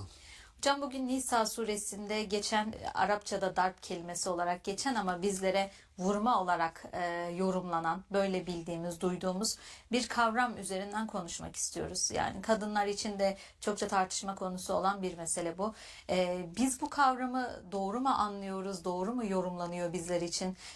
Buna nasıl bir bakış sunmamız gerekiyor? Yani yetkilendirilmiş şiddet diye bir başlık önerdiniz. Burada darp kelimesinin erkeğin kadına şiddet uygulamasına karşı bir yetki olarak algılamak doğru mudur? Nasıl görmemiz gerekir? Ne dersiniz? Teşekkürler. Kelimenin darp, Arapçada darp olarak kullanılan kelime vurma anlamı da var. Cinsel ilişki anlamı da var. Yola çıkmak, evden ayrılmak, seyahate çıkmak anlamı da var. 20'ye yakın anlamı olan bir kelime.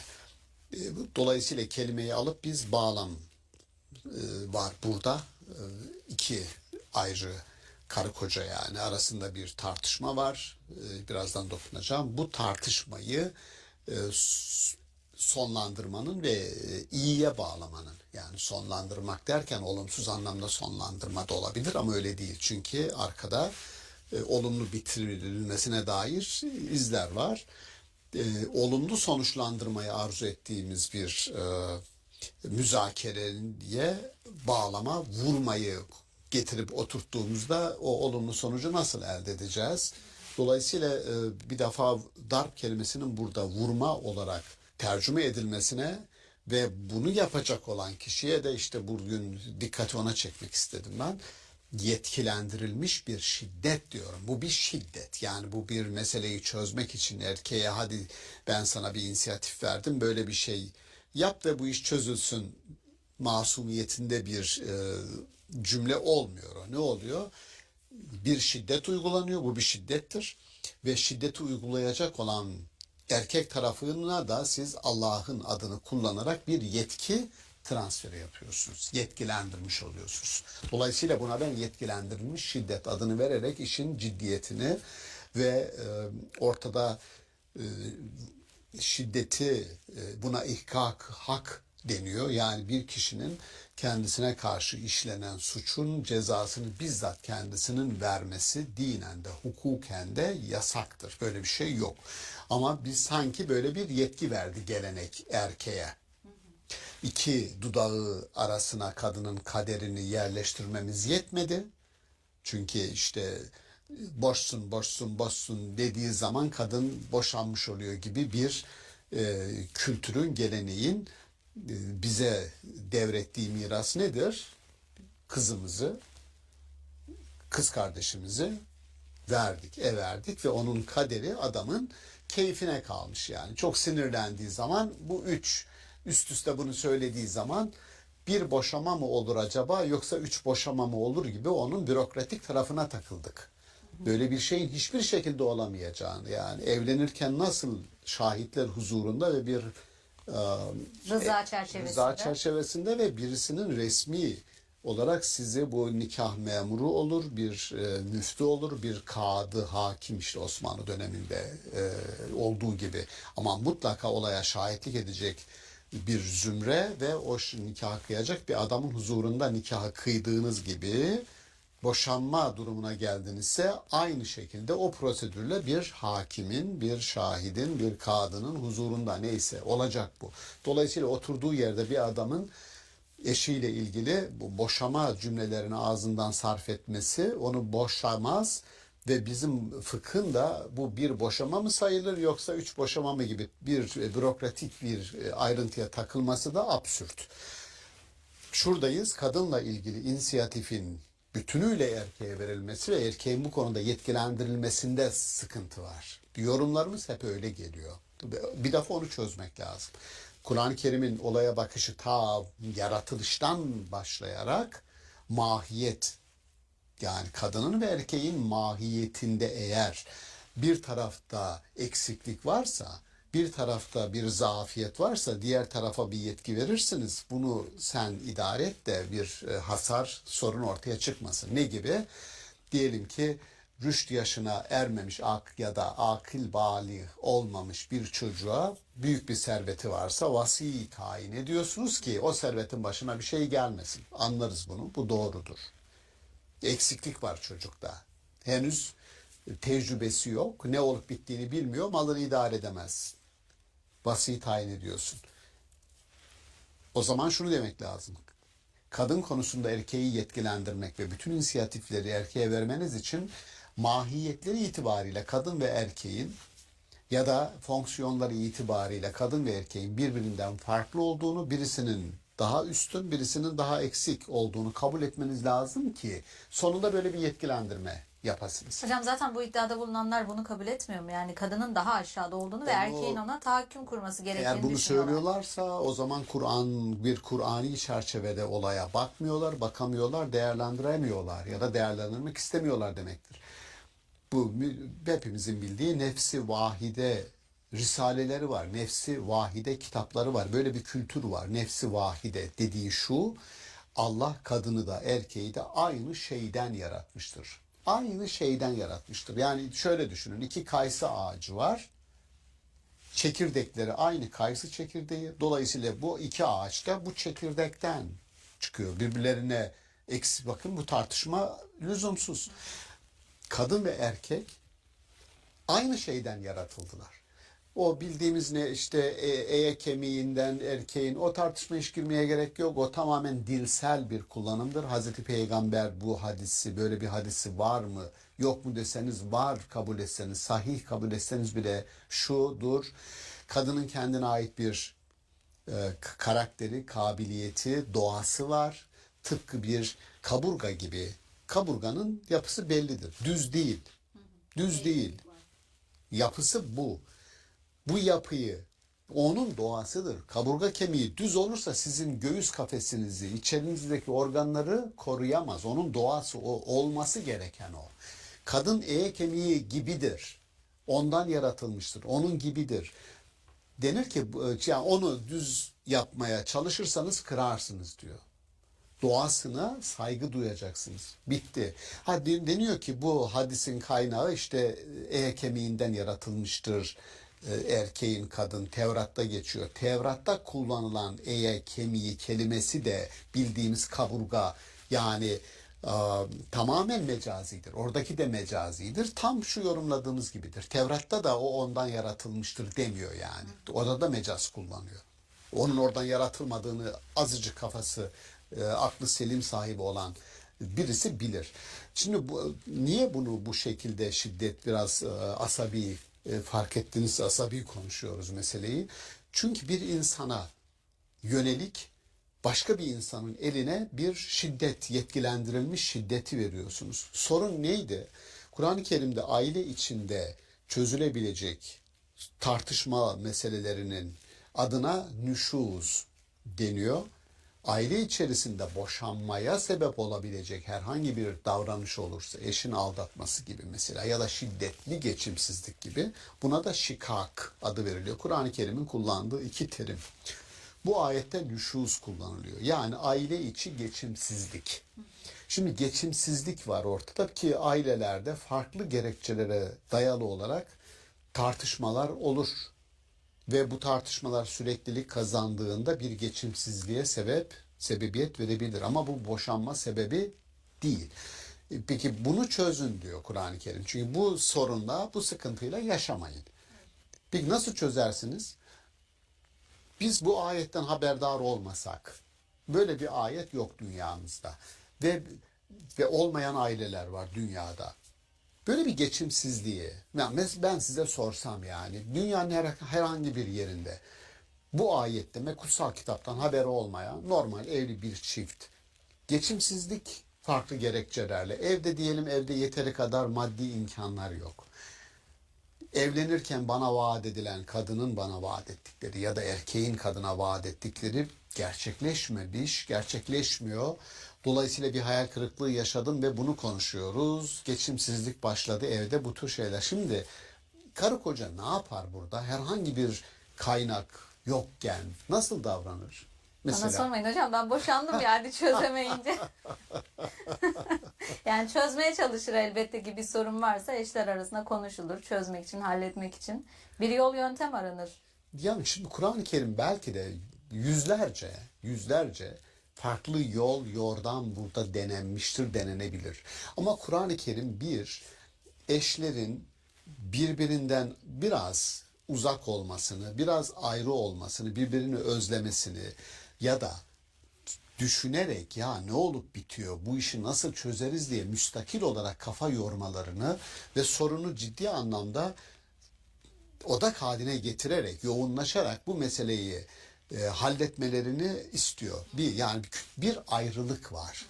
Evin içerisinde birlikteyken sorun çıktı.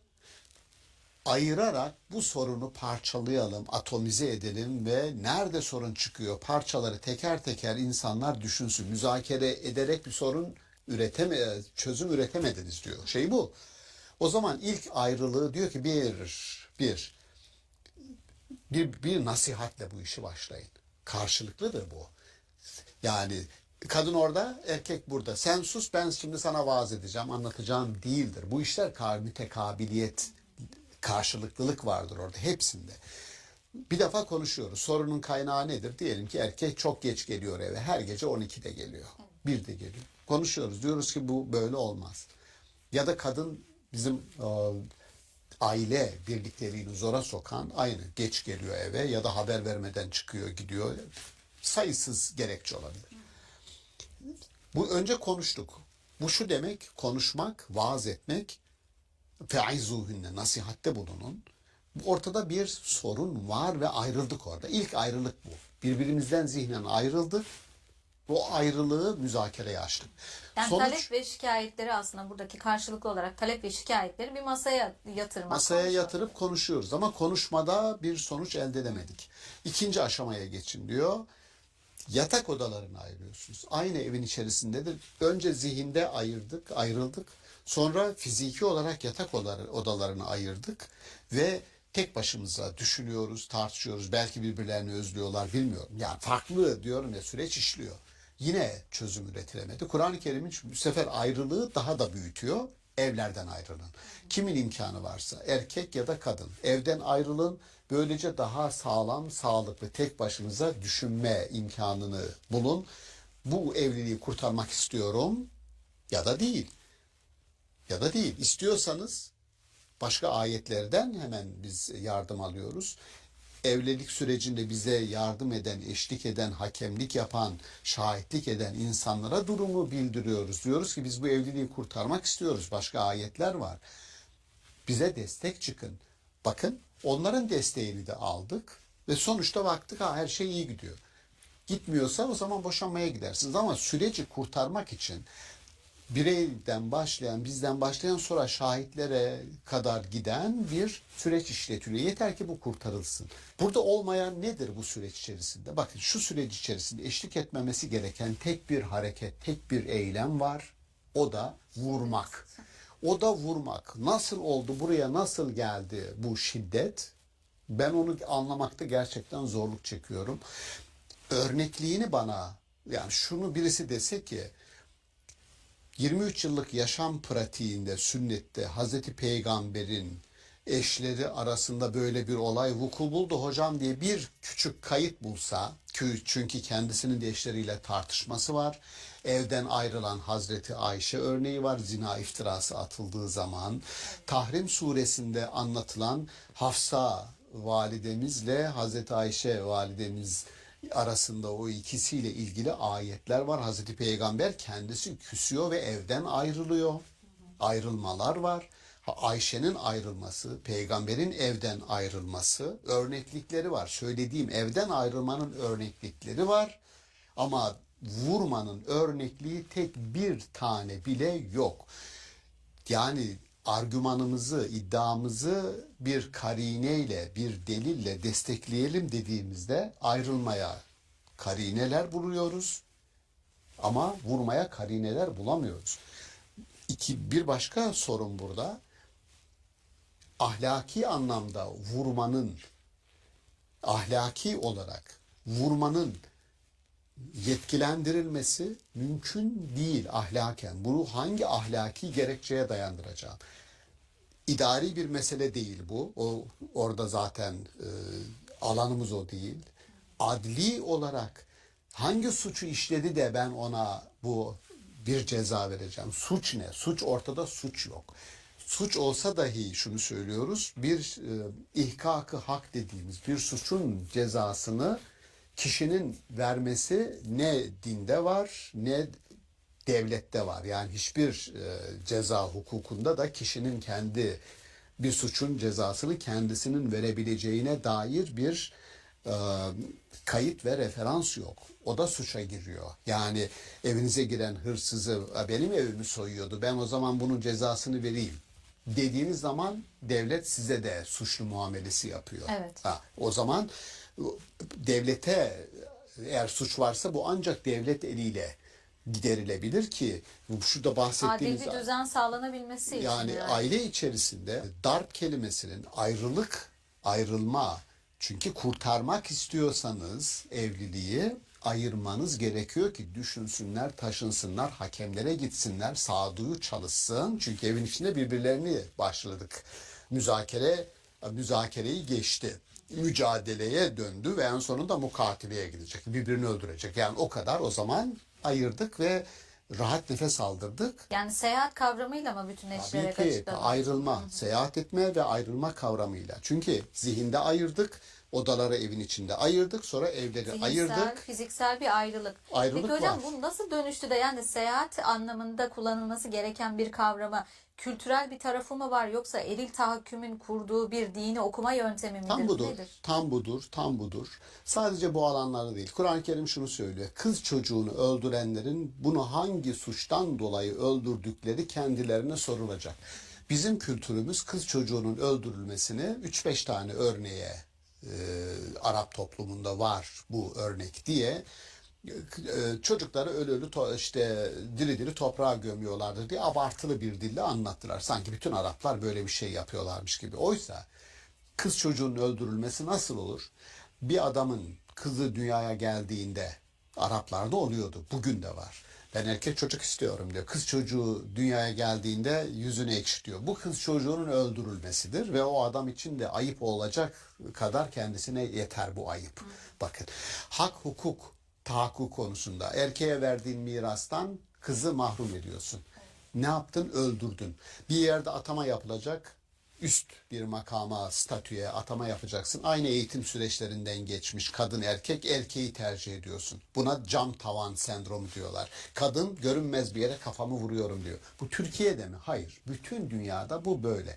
Dolayısıyla kültür kadını maalesef binlerce yıl öncesinin o avcı, toplayıcı, tarım toplumundaki erkeğin kas gücü, erkek egemen gücü mantığıyla bugün değerlendiriyor, yargılıyor. Sorunumuz o. Umarım bu gidişle o eşitlik, o adalet, ya bir elmanın yarısı gibisiniz diyor ya Hazreti Peygamber. Yarısı, birisi bir yarı olmasa diğeri eksiktir. Bu nasıl oldu da, bakın şunu diyoruz, bu nasıl oldu da kültür bunu buraya evirdi. Kültür, bizim konuştuğumuz bir kültürdür. Ağırlıklı olarak da bir Arap kültürüdür. Türk kültürü içerisinde kadının konumu hiçbir zaman böyle olmadı.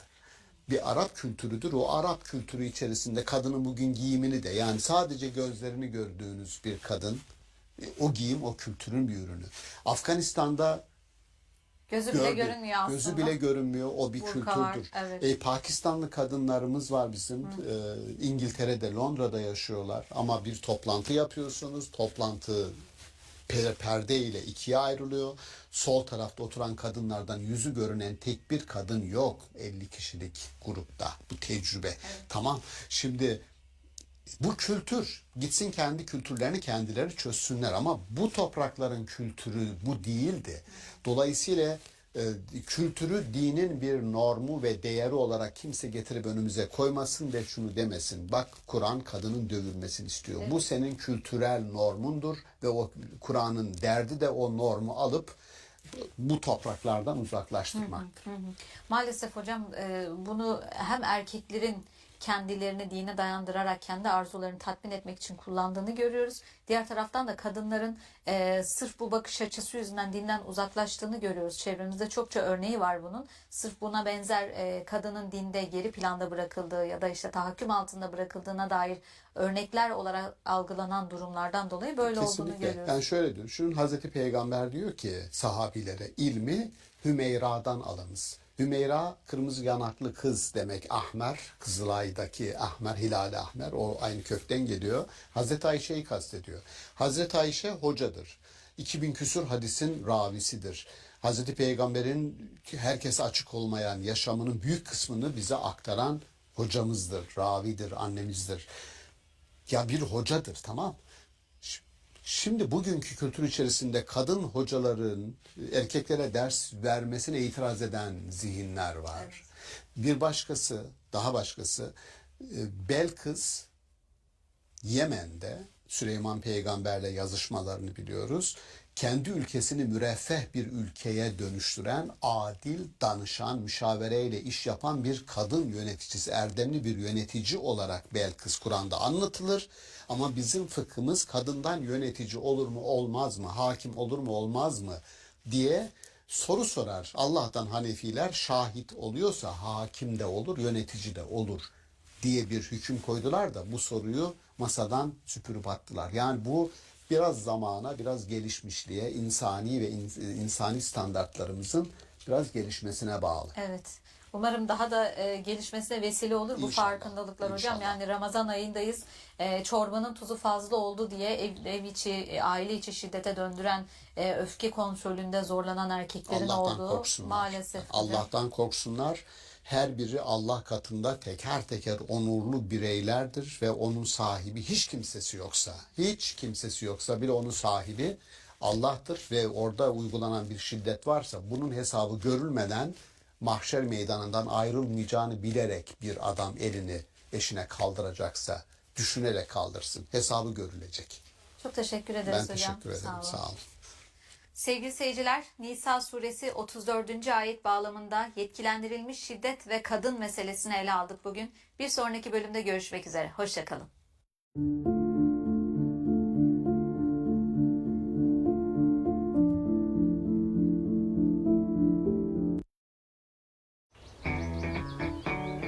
Get ready for spring with Amazon Spring Deal Days. Up to 45% off. Fakir, hasta ama hiç parası pulu yok. Doktora gidemiyor. Ameliyat olacak. Biz bunu biliyoruz.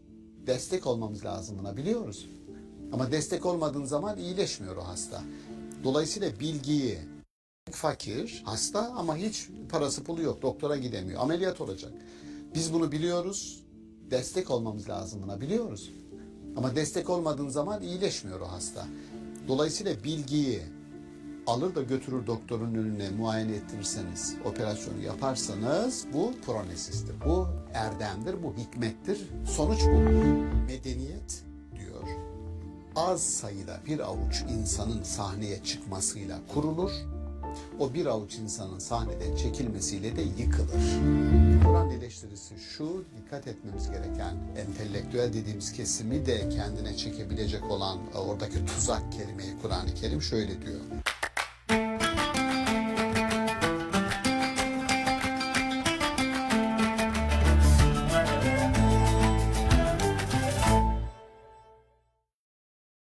İstanbul Okulu'ndan herkese merhaba. Sevgili seyirciler, bugün Hud suresi 116. ayet bağlamında erdem ve yozlaşma hakkında konuşacağız. Konuğumuz Profesör Doktor Şaban Ali Düzgün.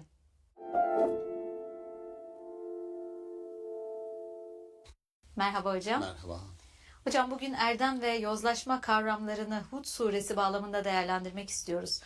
Kur'an-ı Kerim'de geçen toplumların yozlaşması, buna karşı duyarsız kalanlar ve buna karşı gelen erdemli insanlar olarak iki gruptan bahsediliyor. Siz bunu nasıl değerlendiriyorsunuz? Bu gruplar arasında nasıl bir ilişki var? Toplumun yozlaşması ne demek? Nasıl görüyorsunuz? Evet, bu ayet odağında konuşacağız ama başka ayetlerde anacağız bunu destekler mahiyette. Sadece biz işte bir Kur'an özelinde gittiğimiz için peygamberler tarihi, örnek peygamberler ve bu yozlaşmaya engel olamayan peygamberler var. Ve engel olanlar ve o bir devinimle tam tersine toplumu çeviren başarı öyküsü yazan peygamberler var. İşte onlara Kur'an-ı Kerim 5 azimli peygamber, kararlı, kesin kararlı peygamber dediği ulul azim peygamberler var.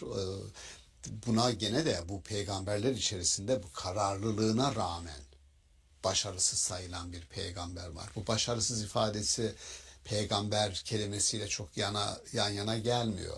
Takdiri bize mi kalmış denilebilir ama mesela Nuh peygamber ulul azim peygamberler içerisinde sayılıyor. İnsanlığın ikinci babası sayılıyor. Bu kadar büyük emek, uzun ömür, her şeyi bir kenara koyuyorsun. Fakat inanan insan çok az çıkıyor. Bu kadar mesaiye rağmen Maturidi onu, davasını insanlığa kabul ettiremeyen peygamberler içerisinde sayıyor. Lut peygamber Hazreti İbrahim'le aynı dönemde yaşıyor. Hazreti İbrahim nihayetinde başarı hikayesinin bir parçası ama Lut peygamber öyle değil. Lut kavminin helakiyle sonuçlanıyor. Nuh helakla sonuçlanıyor. Yani şöyle düşünün, ben bir sınav yapıyorum. Sınavda 100 öğrenci sınava giriyor ve 95'i kalıyor. Bu benim ciddiyetimi ve ne kadar sıkı bir öğretmen olduğumu, hoca olduğumu göstermez. Bu benim başarısız olduğumu gösterir. Şimdi kavimleri helak edilen peygamberler, başarısız peygamberler hanesine yazılıyor.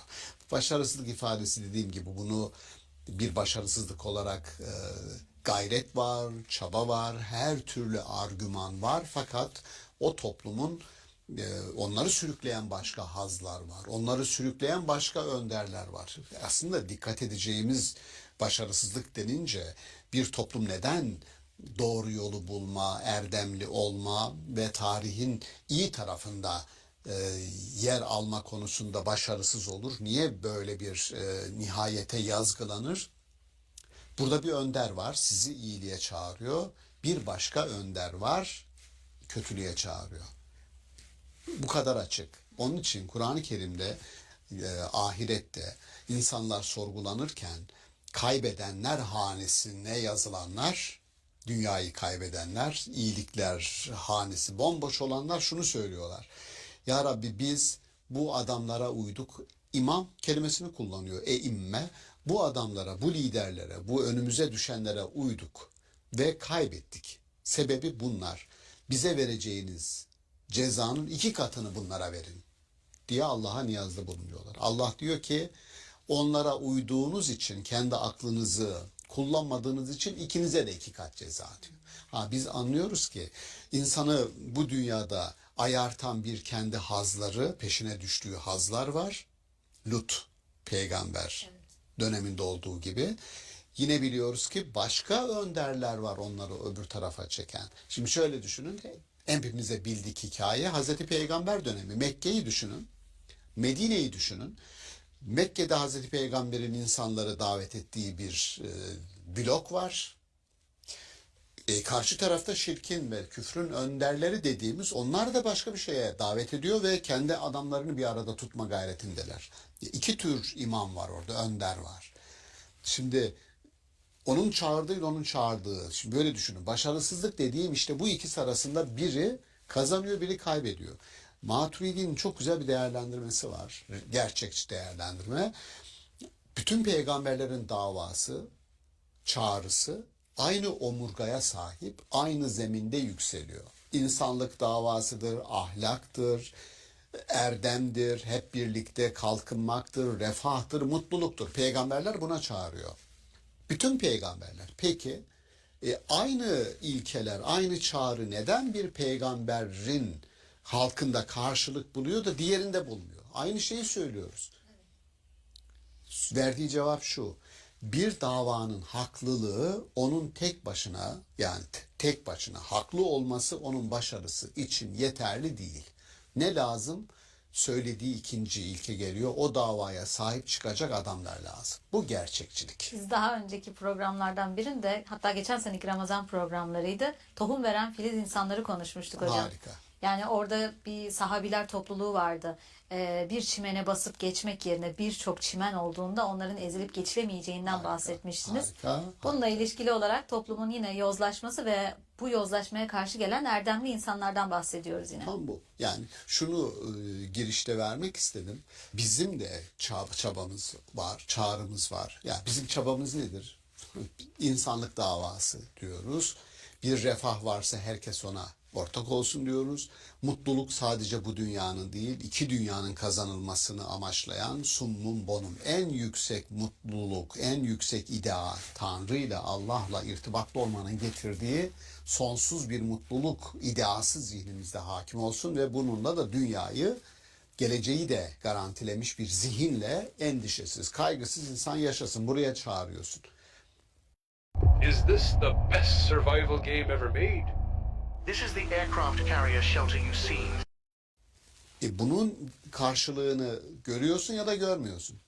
Kur'an-ı Kerim şunu söylüyor: bu davanın karşılığını gören peygamberler de oldu, göremeyenler de oldu. Dolayısıyla biz çağrımızı yineleme konusunda, hepimiz için söylüyorum bunu, bütün peygamberler gibi, bu Nuh peygamber çağrısına kulak vermedi insanlar, kaybedenler oldu, onlar oldu. Yapacak bir şey yok. Nuh değil. Lut peygamber çağrısını yineledi, söyledi, kulak vermeyen halkı oldu, kaybeden o oldu, yapacak bir şey yok. Ama bütün bu örneklikler anlatıldıktan sonra Kur'an-ı Kerim şunu söylüyor, çok esaslı, bana sorarsanız bir ayettir o, En'am suresinde: hiçbir toplum, hiçbir halk bir şeyden habersizken helak edilmez, yokluğa sürüklenmez. Bu şu demek: her şey onların gözü önünde oluyor. Her şeyin farkındalar. Olup bitenin farkındalar. En'am suresindeki bu yok oluş, helak ya da yozlaşma, çözülme, çürüme, bütün bu süreçleri insanlar biliyor ama yani ya görmezden geliyorlar ya da o sürecin bir parçası oluyorlar. O daha yozlaşmanın bir parçası oluyorlar. Yani öğretmen öğrenci örneği verdiniz az önce. Yani o ders verilmeden bir sınava tabi tutulmuyorlar. Aslında bir şeylerden haberdarlar. O peygamber onlara bir haber getiriyor. Hepsini biliyorlar. Fakat bile bile bir yozlaşmaya sebebiyet verebiliyorlar. Ya dediğiniz gibi ya görmezden geldikleri, dikkate almadıkları için ya da başka türlü sebeplerle bunun üstesinden gelemiyorlar. Yani buna Kur'an-ı Kerim'in ilhat kelimesini kullanıyor. Hayatı rotasından, normal doğal akış yatağından kaydırmak. Tipik şunun gibi yani. İşte Ali Beyköy'de diyelim eskiden bir dere yatağı vardı. Ve o yataktan su akıp giderdi. Sen dere yatağını bloke ettiğinde o su gelip bu sefer seni önüne katıp götürüyor. Çünkü akışı bloke ediyorsun. Tarihin normal şartlarda, iyi şartlarda akışı tıpkı bir insan, bir güneş, bir ay, bir yıldız, bir rüzgar, varlığın bütün parçaları tesbih eder. Yani bir akışa sahiptir der Kur'an-ı Kerim. Normal akışında, tarih de böyledir. Tarihin de normal bir akışı var. Nedir normal akış? Doğan bir çocuk. Normal akışı nedir? Yavaş yavaş büyür. Yavaş yavaş kavram dünyası oluşur. Yavaş yavaş erginlik, orta yaş, ileri yaş, kemal vesaire. Bakın böyle gider. Tarihin akışı bir çocuğun büyüme yaşı gibidir. Onun da çocukluk dönemleri var. Tarihin de gelişmiş, daha kamile doğru akan dönemleri var. Akışı budur tarihin. Erdeme doğru, daha iyiye doğru akar. Yani insanlar avcılık yapardı eskiden. Barınak yer ararlardı ya. Yani bir kovuk, bir mağara, işte vesaire, bunu muhayyilemizi canlandıralım. Bugün çok daha iyi yerlerde, çok daha mükemmel binalarda yaşıyor insanlar. Isınmak için ateş yakmak zorunda değiller. Kaloriferler, alttan ısıtmalar var. Bakın teknolojik olarak geliştik. Peki bu gelişmeye paralel olarak bizim refahımız, mutluluğumuz, insan olma standardımız, endeksimiz yükseldi mi? Yükselmedi. Maalesef evet. Bu yükselmedi. Bu çok genel bir kanı. Yani bunu işte Jean-Jacques Rousseau da kendi döneminde diyor. Bu kadar bilimsel ve sanatsal gelişme bizi daha ahlaki ve daha insani bir standarda yükseltmedi. Bilim ve Sanat Üzerine Söyle kitabının ana konusu bu. Bu kadar gelişme bizi daha insan yapmadı. Susan Wolf diye bir ahlak üzerine yazan bir hanımefendi aynı şeyi söylüyor. Bütün erdemleri diyor, bütün erdemleri alt alta yazsanız, sıralasanız ve bütün insanlara öğretseniz onları daha ahlaklı yapamazsınız, daha insan yapamazsınız. Evet, aynısını söylüyoruz. Peygamberler insanları daha insan ne yapar? Bir toplumu daha erdemli toplum nasıl yaparız? İnfak edin diyor, paylaşın diyor, refahı, adaleti herkese yayın diyor. Peki bütün bunların bilinmesi, bunların herkesin hafızasında olması, onları daha insan, daha müreffeh yapıyor mu? Yapmıyor. O zaman şuradayız. Bir şeyi bilmekle bir şeyi yapmak, yani yapmak irade ve azim işidir. Bilmekle yapmak arasındaki o farkı bileceğiz. Bilmek o kadar güçlü bir bilme olursa, yani bilme buna pronesis diyor Aristo, bilginin yapmayla birleşmesi yeni bir füzyon yaratır. Bu hikmettir, pronesistir. Bildiğiniz şey, yani fakir bir adama ya da hasta birisini iyileştirmek, fakir, hasta ama hiç parası pulu yok, doktora gidemiyor, ameliyat olacak. Biz bunu biliyoruz, destek olmamız lazım buna, biliyoruz. Ama destek olmadığın zaman iyileşmiyor o hasta. Dolayısıyla bilgiyi alır da götürür doktorun önüne muayene ettirirseniz, operasyonu yaparsanız bu pronesistir. Bu erdemdir, bu hikmettir. Sonuç bu. Bilgi eylem, bilgi irade arasındaki ilişki ve insanlar bilmiyor değil. İşte ayetin söylediği her şey gözünüzün önünde gerçekleşiyor. Gafil değilsiniz diyor. Yani oradaki teorik bilgiyi pratik, gündelik bir harekete çevirmemiz gerekiyor ki tam olarak karşılığını bulsun diyorsunuz. Peki buradaki yozlaşmayı hocam, az sayıda erdemli insandan bahsediyoruz burada aslında. Çünkü yozlaşma olan taraf daha çoğunlukta olan taraf. Doğru. Ve erdemli olan, buna karşı gelen taraf genelde daha az sayıda olanlar oluyor. Bu az sayıda erdemli insanın yozlaşmanın karşısındaki etkisi ne kadar büyük olabilir, ne kadar geçerli olabilir sizce? İşin zor tarafı bu ama makuliyet şurada. Arnold Toynbee, bir İngiliz tarihçinin çok özlü bir lafı var. Medeniyet diyor, az sayıda bir avuç insanın sahneye çıkmasıyla kurulur. O bir avuç insanın sahneden çekilmesiyle de yıkılır. Dolayısıyla bir İslam medeniyetinden bahsettiğimizde bugün aklınıza kim gelir? Yani Gazali falan gibi. Gazali gelir. Evet, Gazali gelir. İbn Rüşd gelir. İbn Rüşd, İbn Sina Farabi, gelir. İbn Sina, Yani İslam bunlar, medeniyeti evet, oluşturan onlar isimler. gelir. Evet. İşte ya bakın o insanlar olmasaydı, İbn Arabi, Mevlana olmasaydı, Kuşeyri olmasaydı bir tasavvuf kültüründen bahsedemezdin. İbn Sina, Farabi, İbn Rüşd olmasaydı bir felsefi kültürden bahsedemezdin. Mevlana'yı çıkarırsan birçok şey çöker. Maturidi'yi, Eş'ari'yi çıkarırsan, yani toplasanız bunlar bir elin parmakları kadar ya. Ama bunlar bir medeniyeti bunlar kurdu. Doğuda da batıda da bu iş böyle olur. Aslında bu bize eleştirilen bir şey. Niye bu kadar az isim var diye. Ama bu Fakat işin doğası bu var. böyle. Bu Evet. işin doğasında var. Denir ki ya bu bir avuç insan, onu çektiğin zaman çöker, çatınız çöker. O zaman biz bir avuç insanı nasıl meydana getireceğiz ve o bir avuç insanın varlığını nasıl koruyacağız? Onlar hep var olsunlar ki o çatının direği denir ya, bir omurga, yani bu çadırın direği, orta direği. Bu azınlık grubu, azınlık diyoruz sanki bir negatif tanımlama var gibi, azınlık. Hayır, azınlık daha önce çektik Kevser ve tekasür karşıtlığını. Kur'an-ı Kerim Kevser kelimesini az olan ama bütün bereketlere kaynaklık eden. Siz şöyle düşününüz.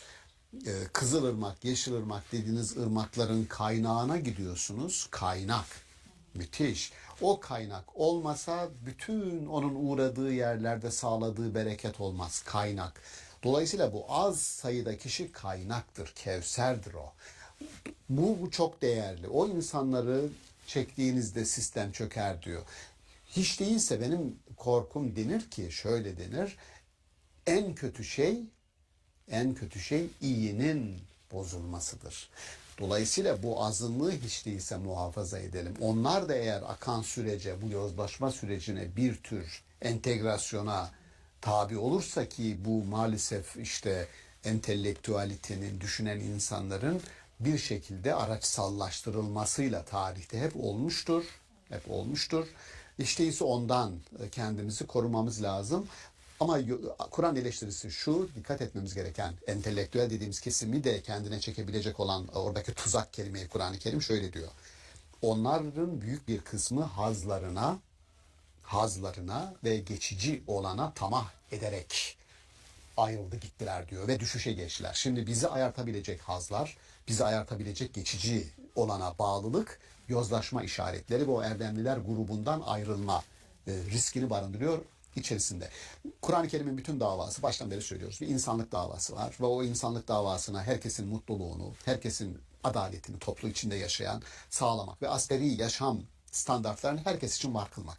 Bir kısmı bunun fazlasını ben alayım ya da bir kısmını seçkinci gruplar yaratarak, seçkincilik diyoruz buna, imtiyazlı gruplar yaratarak daha fazla onlara vereyim, aktarayım dediğiniz zaman yavaş yavaş o dengeyi, düzeni bozmuş oluyor muyuz? Bozmuş oluyoruz. İşte buna erdemsizlik diyor. Yani dengeyi bozan bir kesimi diğer kesimin aleyhine birisini büyüten birisini küçülten bütün teraziler bozuk teraziler, dengesiz ve sonunda bunu besleyen sistemde ona destek olan insanların da kaybedeceğini bunu söylüyor Kur'an-ı Kerim. Yani size parlatılmış yarınlar pazarlayan Kur'an'a kelimesini kullanır. Karin, onun çoğulu Kur'an'a. Durmadan size her şeyin daha iyi olduğunu böyle giderse söyleyen, pazarlayan insanların hem kendileri kaybederler hem de bu bilgiyi pazarladıkları insanlara kaybettirirler. Hocam aslında açıkça günümüzdeki bu sosyal medyanın verileri, mutluluk, haz pompalayan bir tarafı var bunun. Hız çağındayız, teknoloji çağındayız ve sürekli haz peşinde koşan insanlar için aslında bir propaganda olduğunu görüyoruz ve bir noktada bunu da sormak istiyorum. Evet, bu bir sürüklenme. Sürüklenme. Bununla nasıl mücadele edebiliriz? Yani günümüzde bu çağda erdemli bir topluluk olmak için nasıl bir çaba sarf etmek gerekir? Sabitelerimiz, değerlerimiz olacak. Yani bir yerde bir boşluk varsa o boşluğa düşersiniz. Ortada bir boşluk var ve siz o boşluğa giderseniz, o boşluğun etrafında, kıyısında, köşesinde dolanırsanız ya birisi sizi iteleyiverir ya bir rüzgar atar, orada bir risk var. Ama o boşluğun yanına göresine hiç uğramayabilirsiniz de. Nasıl olur bu? Çok daha kalıcı değerler. Nedir o kalıcı değerler? Bunlara biz etik, ahlaki değerler dediğimiz kalıcı değerler. Ne bunlar? Kendim için istediğimi başkası için de isteyeceğim. Bu toplumsallıkla alakalı bir şeydir. İkincisi gerçekten geçici olan hazlar. Yemek mesela çok güzel bir hazdır ama sınırı var.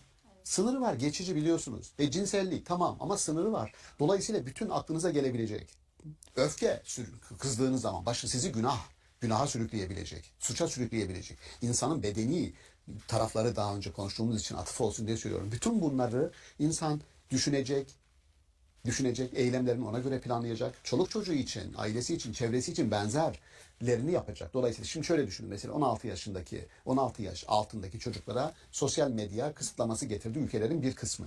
Bizim ülkemizde de şu günlerde tartışılıyor. Ne olur bilmiyorum. Ama bana sorarsanız işte yasaklama fayda getirir mi getirmez mi? Bu yasaklama korumada ne dersen de olmaz. Günde 3-4 saat sosyal medyada harcanarak kendimize ait bir planlama yapmadan sadece önümüze konulanları tüketerek bir hayat yaşanmaz, olmaz bu. Yani orası bir propaganda, orası bir çekim alanı ve sizin önünüze ne yapmanız gerektiğini, dijital dünyanın özelliği bu. Dijital dünyada öznenin tefekkürü yoktur. Önüne konulan üzerinde sadece seçmesi arzu edilir ondan. Sadece seçen bir varlık değilim ben. Seçeceğim şeyi eden bir varlık olmam lazım, özne olmam lazım. Dolayısıyla 16 yaşındaki onun altındaki çocuklarımızın kesinlikle böyle bir korumaya ihtiyaçları var bana sorarsanız. Bu kadar nesneleştirmeye hayır. Yani bu kadar nesneleştirilmeye hayır dememiz lazım. Dijital dünyanın çünkü özelliği bu. Hepimiz birer istatistiki nesneye dönüştürüldük. Dönüştürülüyoruz. Mümkün olduğu kadar Bu anafordan çıkmak lazım. Bununla da mücadele etmemiz Evet, gerekiyor. hatırlattığınız için teşekkür ederim. Ben Gerçekten teşekkür ederim yani hocam. yozlaşmanın büyük bir kısmı bahsettiğimiz ortamlarda, sosyal medya ortamlarında gerçekleşiyor. Sebebi de orada özne değiliz ağırlıklı olarak. Seçiciyi sadece bize pazarlanan. Çok teşekkür ederiz teşekkür hocam değerli ederim. yorumlarınız için. Sağ olun. Geçmişten günümüze bu yozlaşma sürecinin nasıl değiştiğini, dönüştüğünü ama yine de temelde yer aldığını görmüş olduk bu vesileyle. Çok teşekkürler. Ben teşekkür ederim. Sevgili seyirciler, erdem ve yozlaşma hakkında konuştuk bugün. Bir sonraki bölümde görüşmek üzere. Hoşçakalın.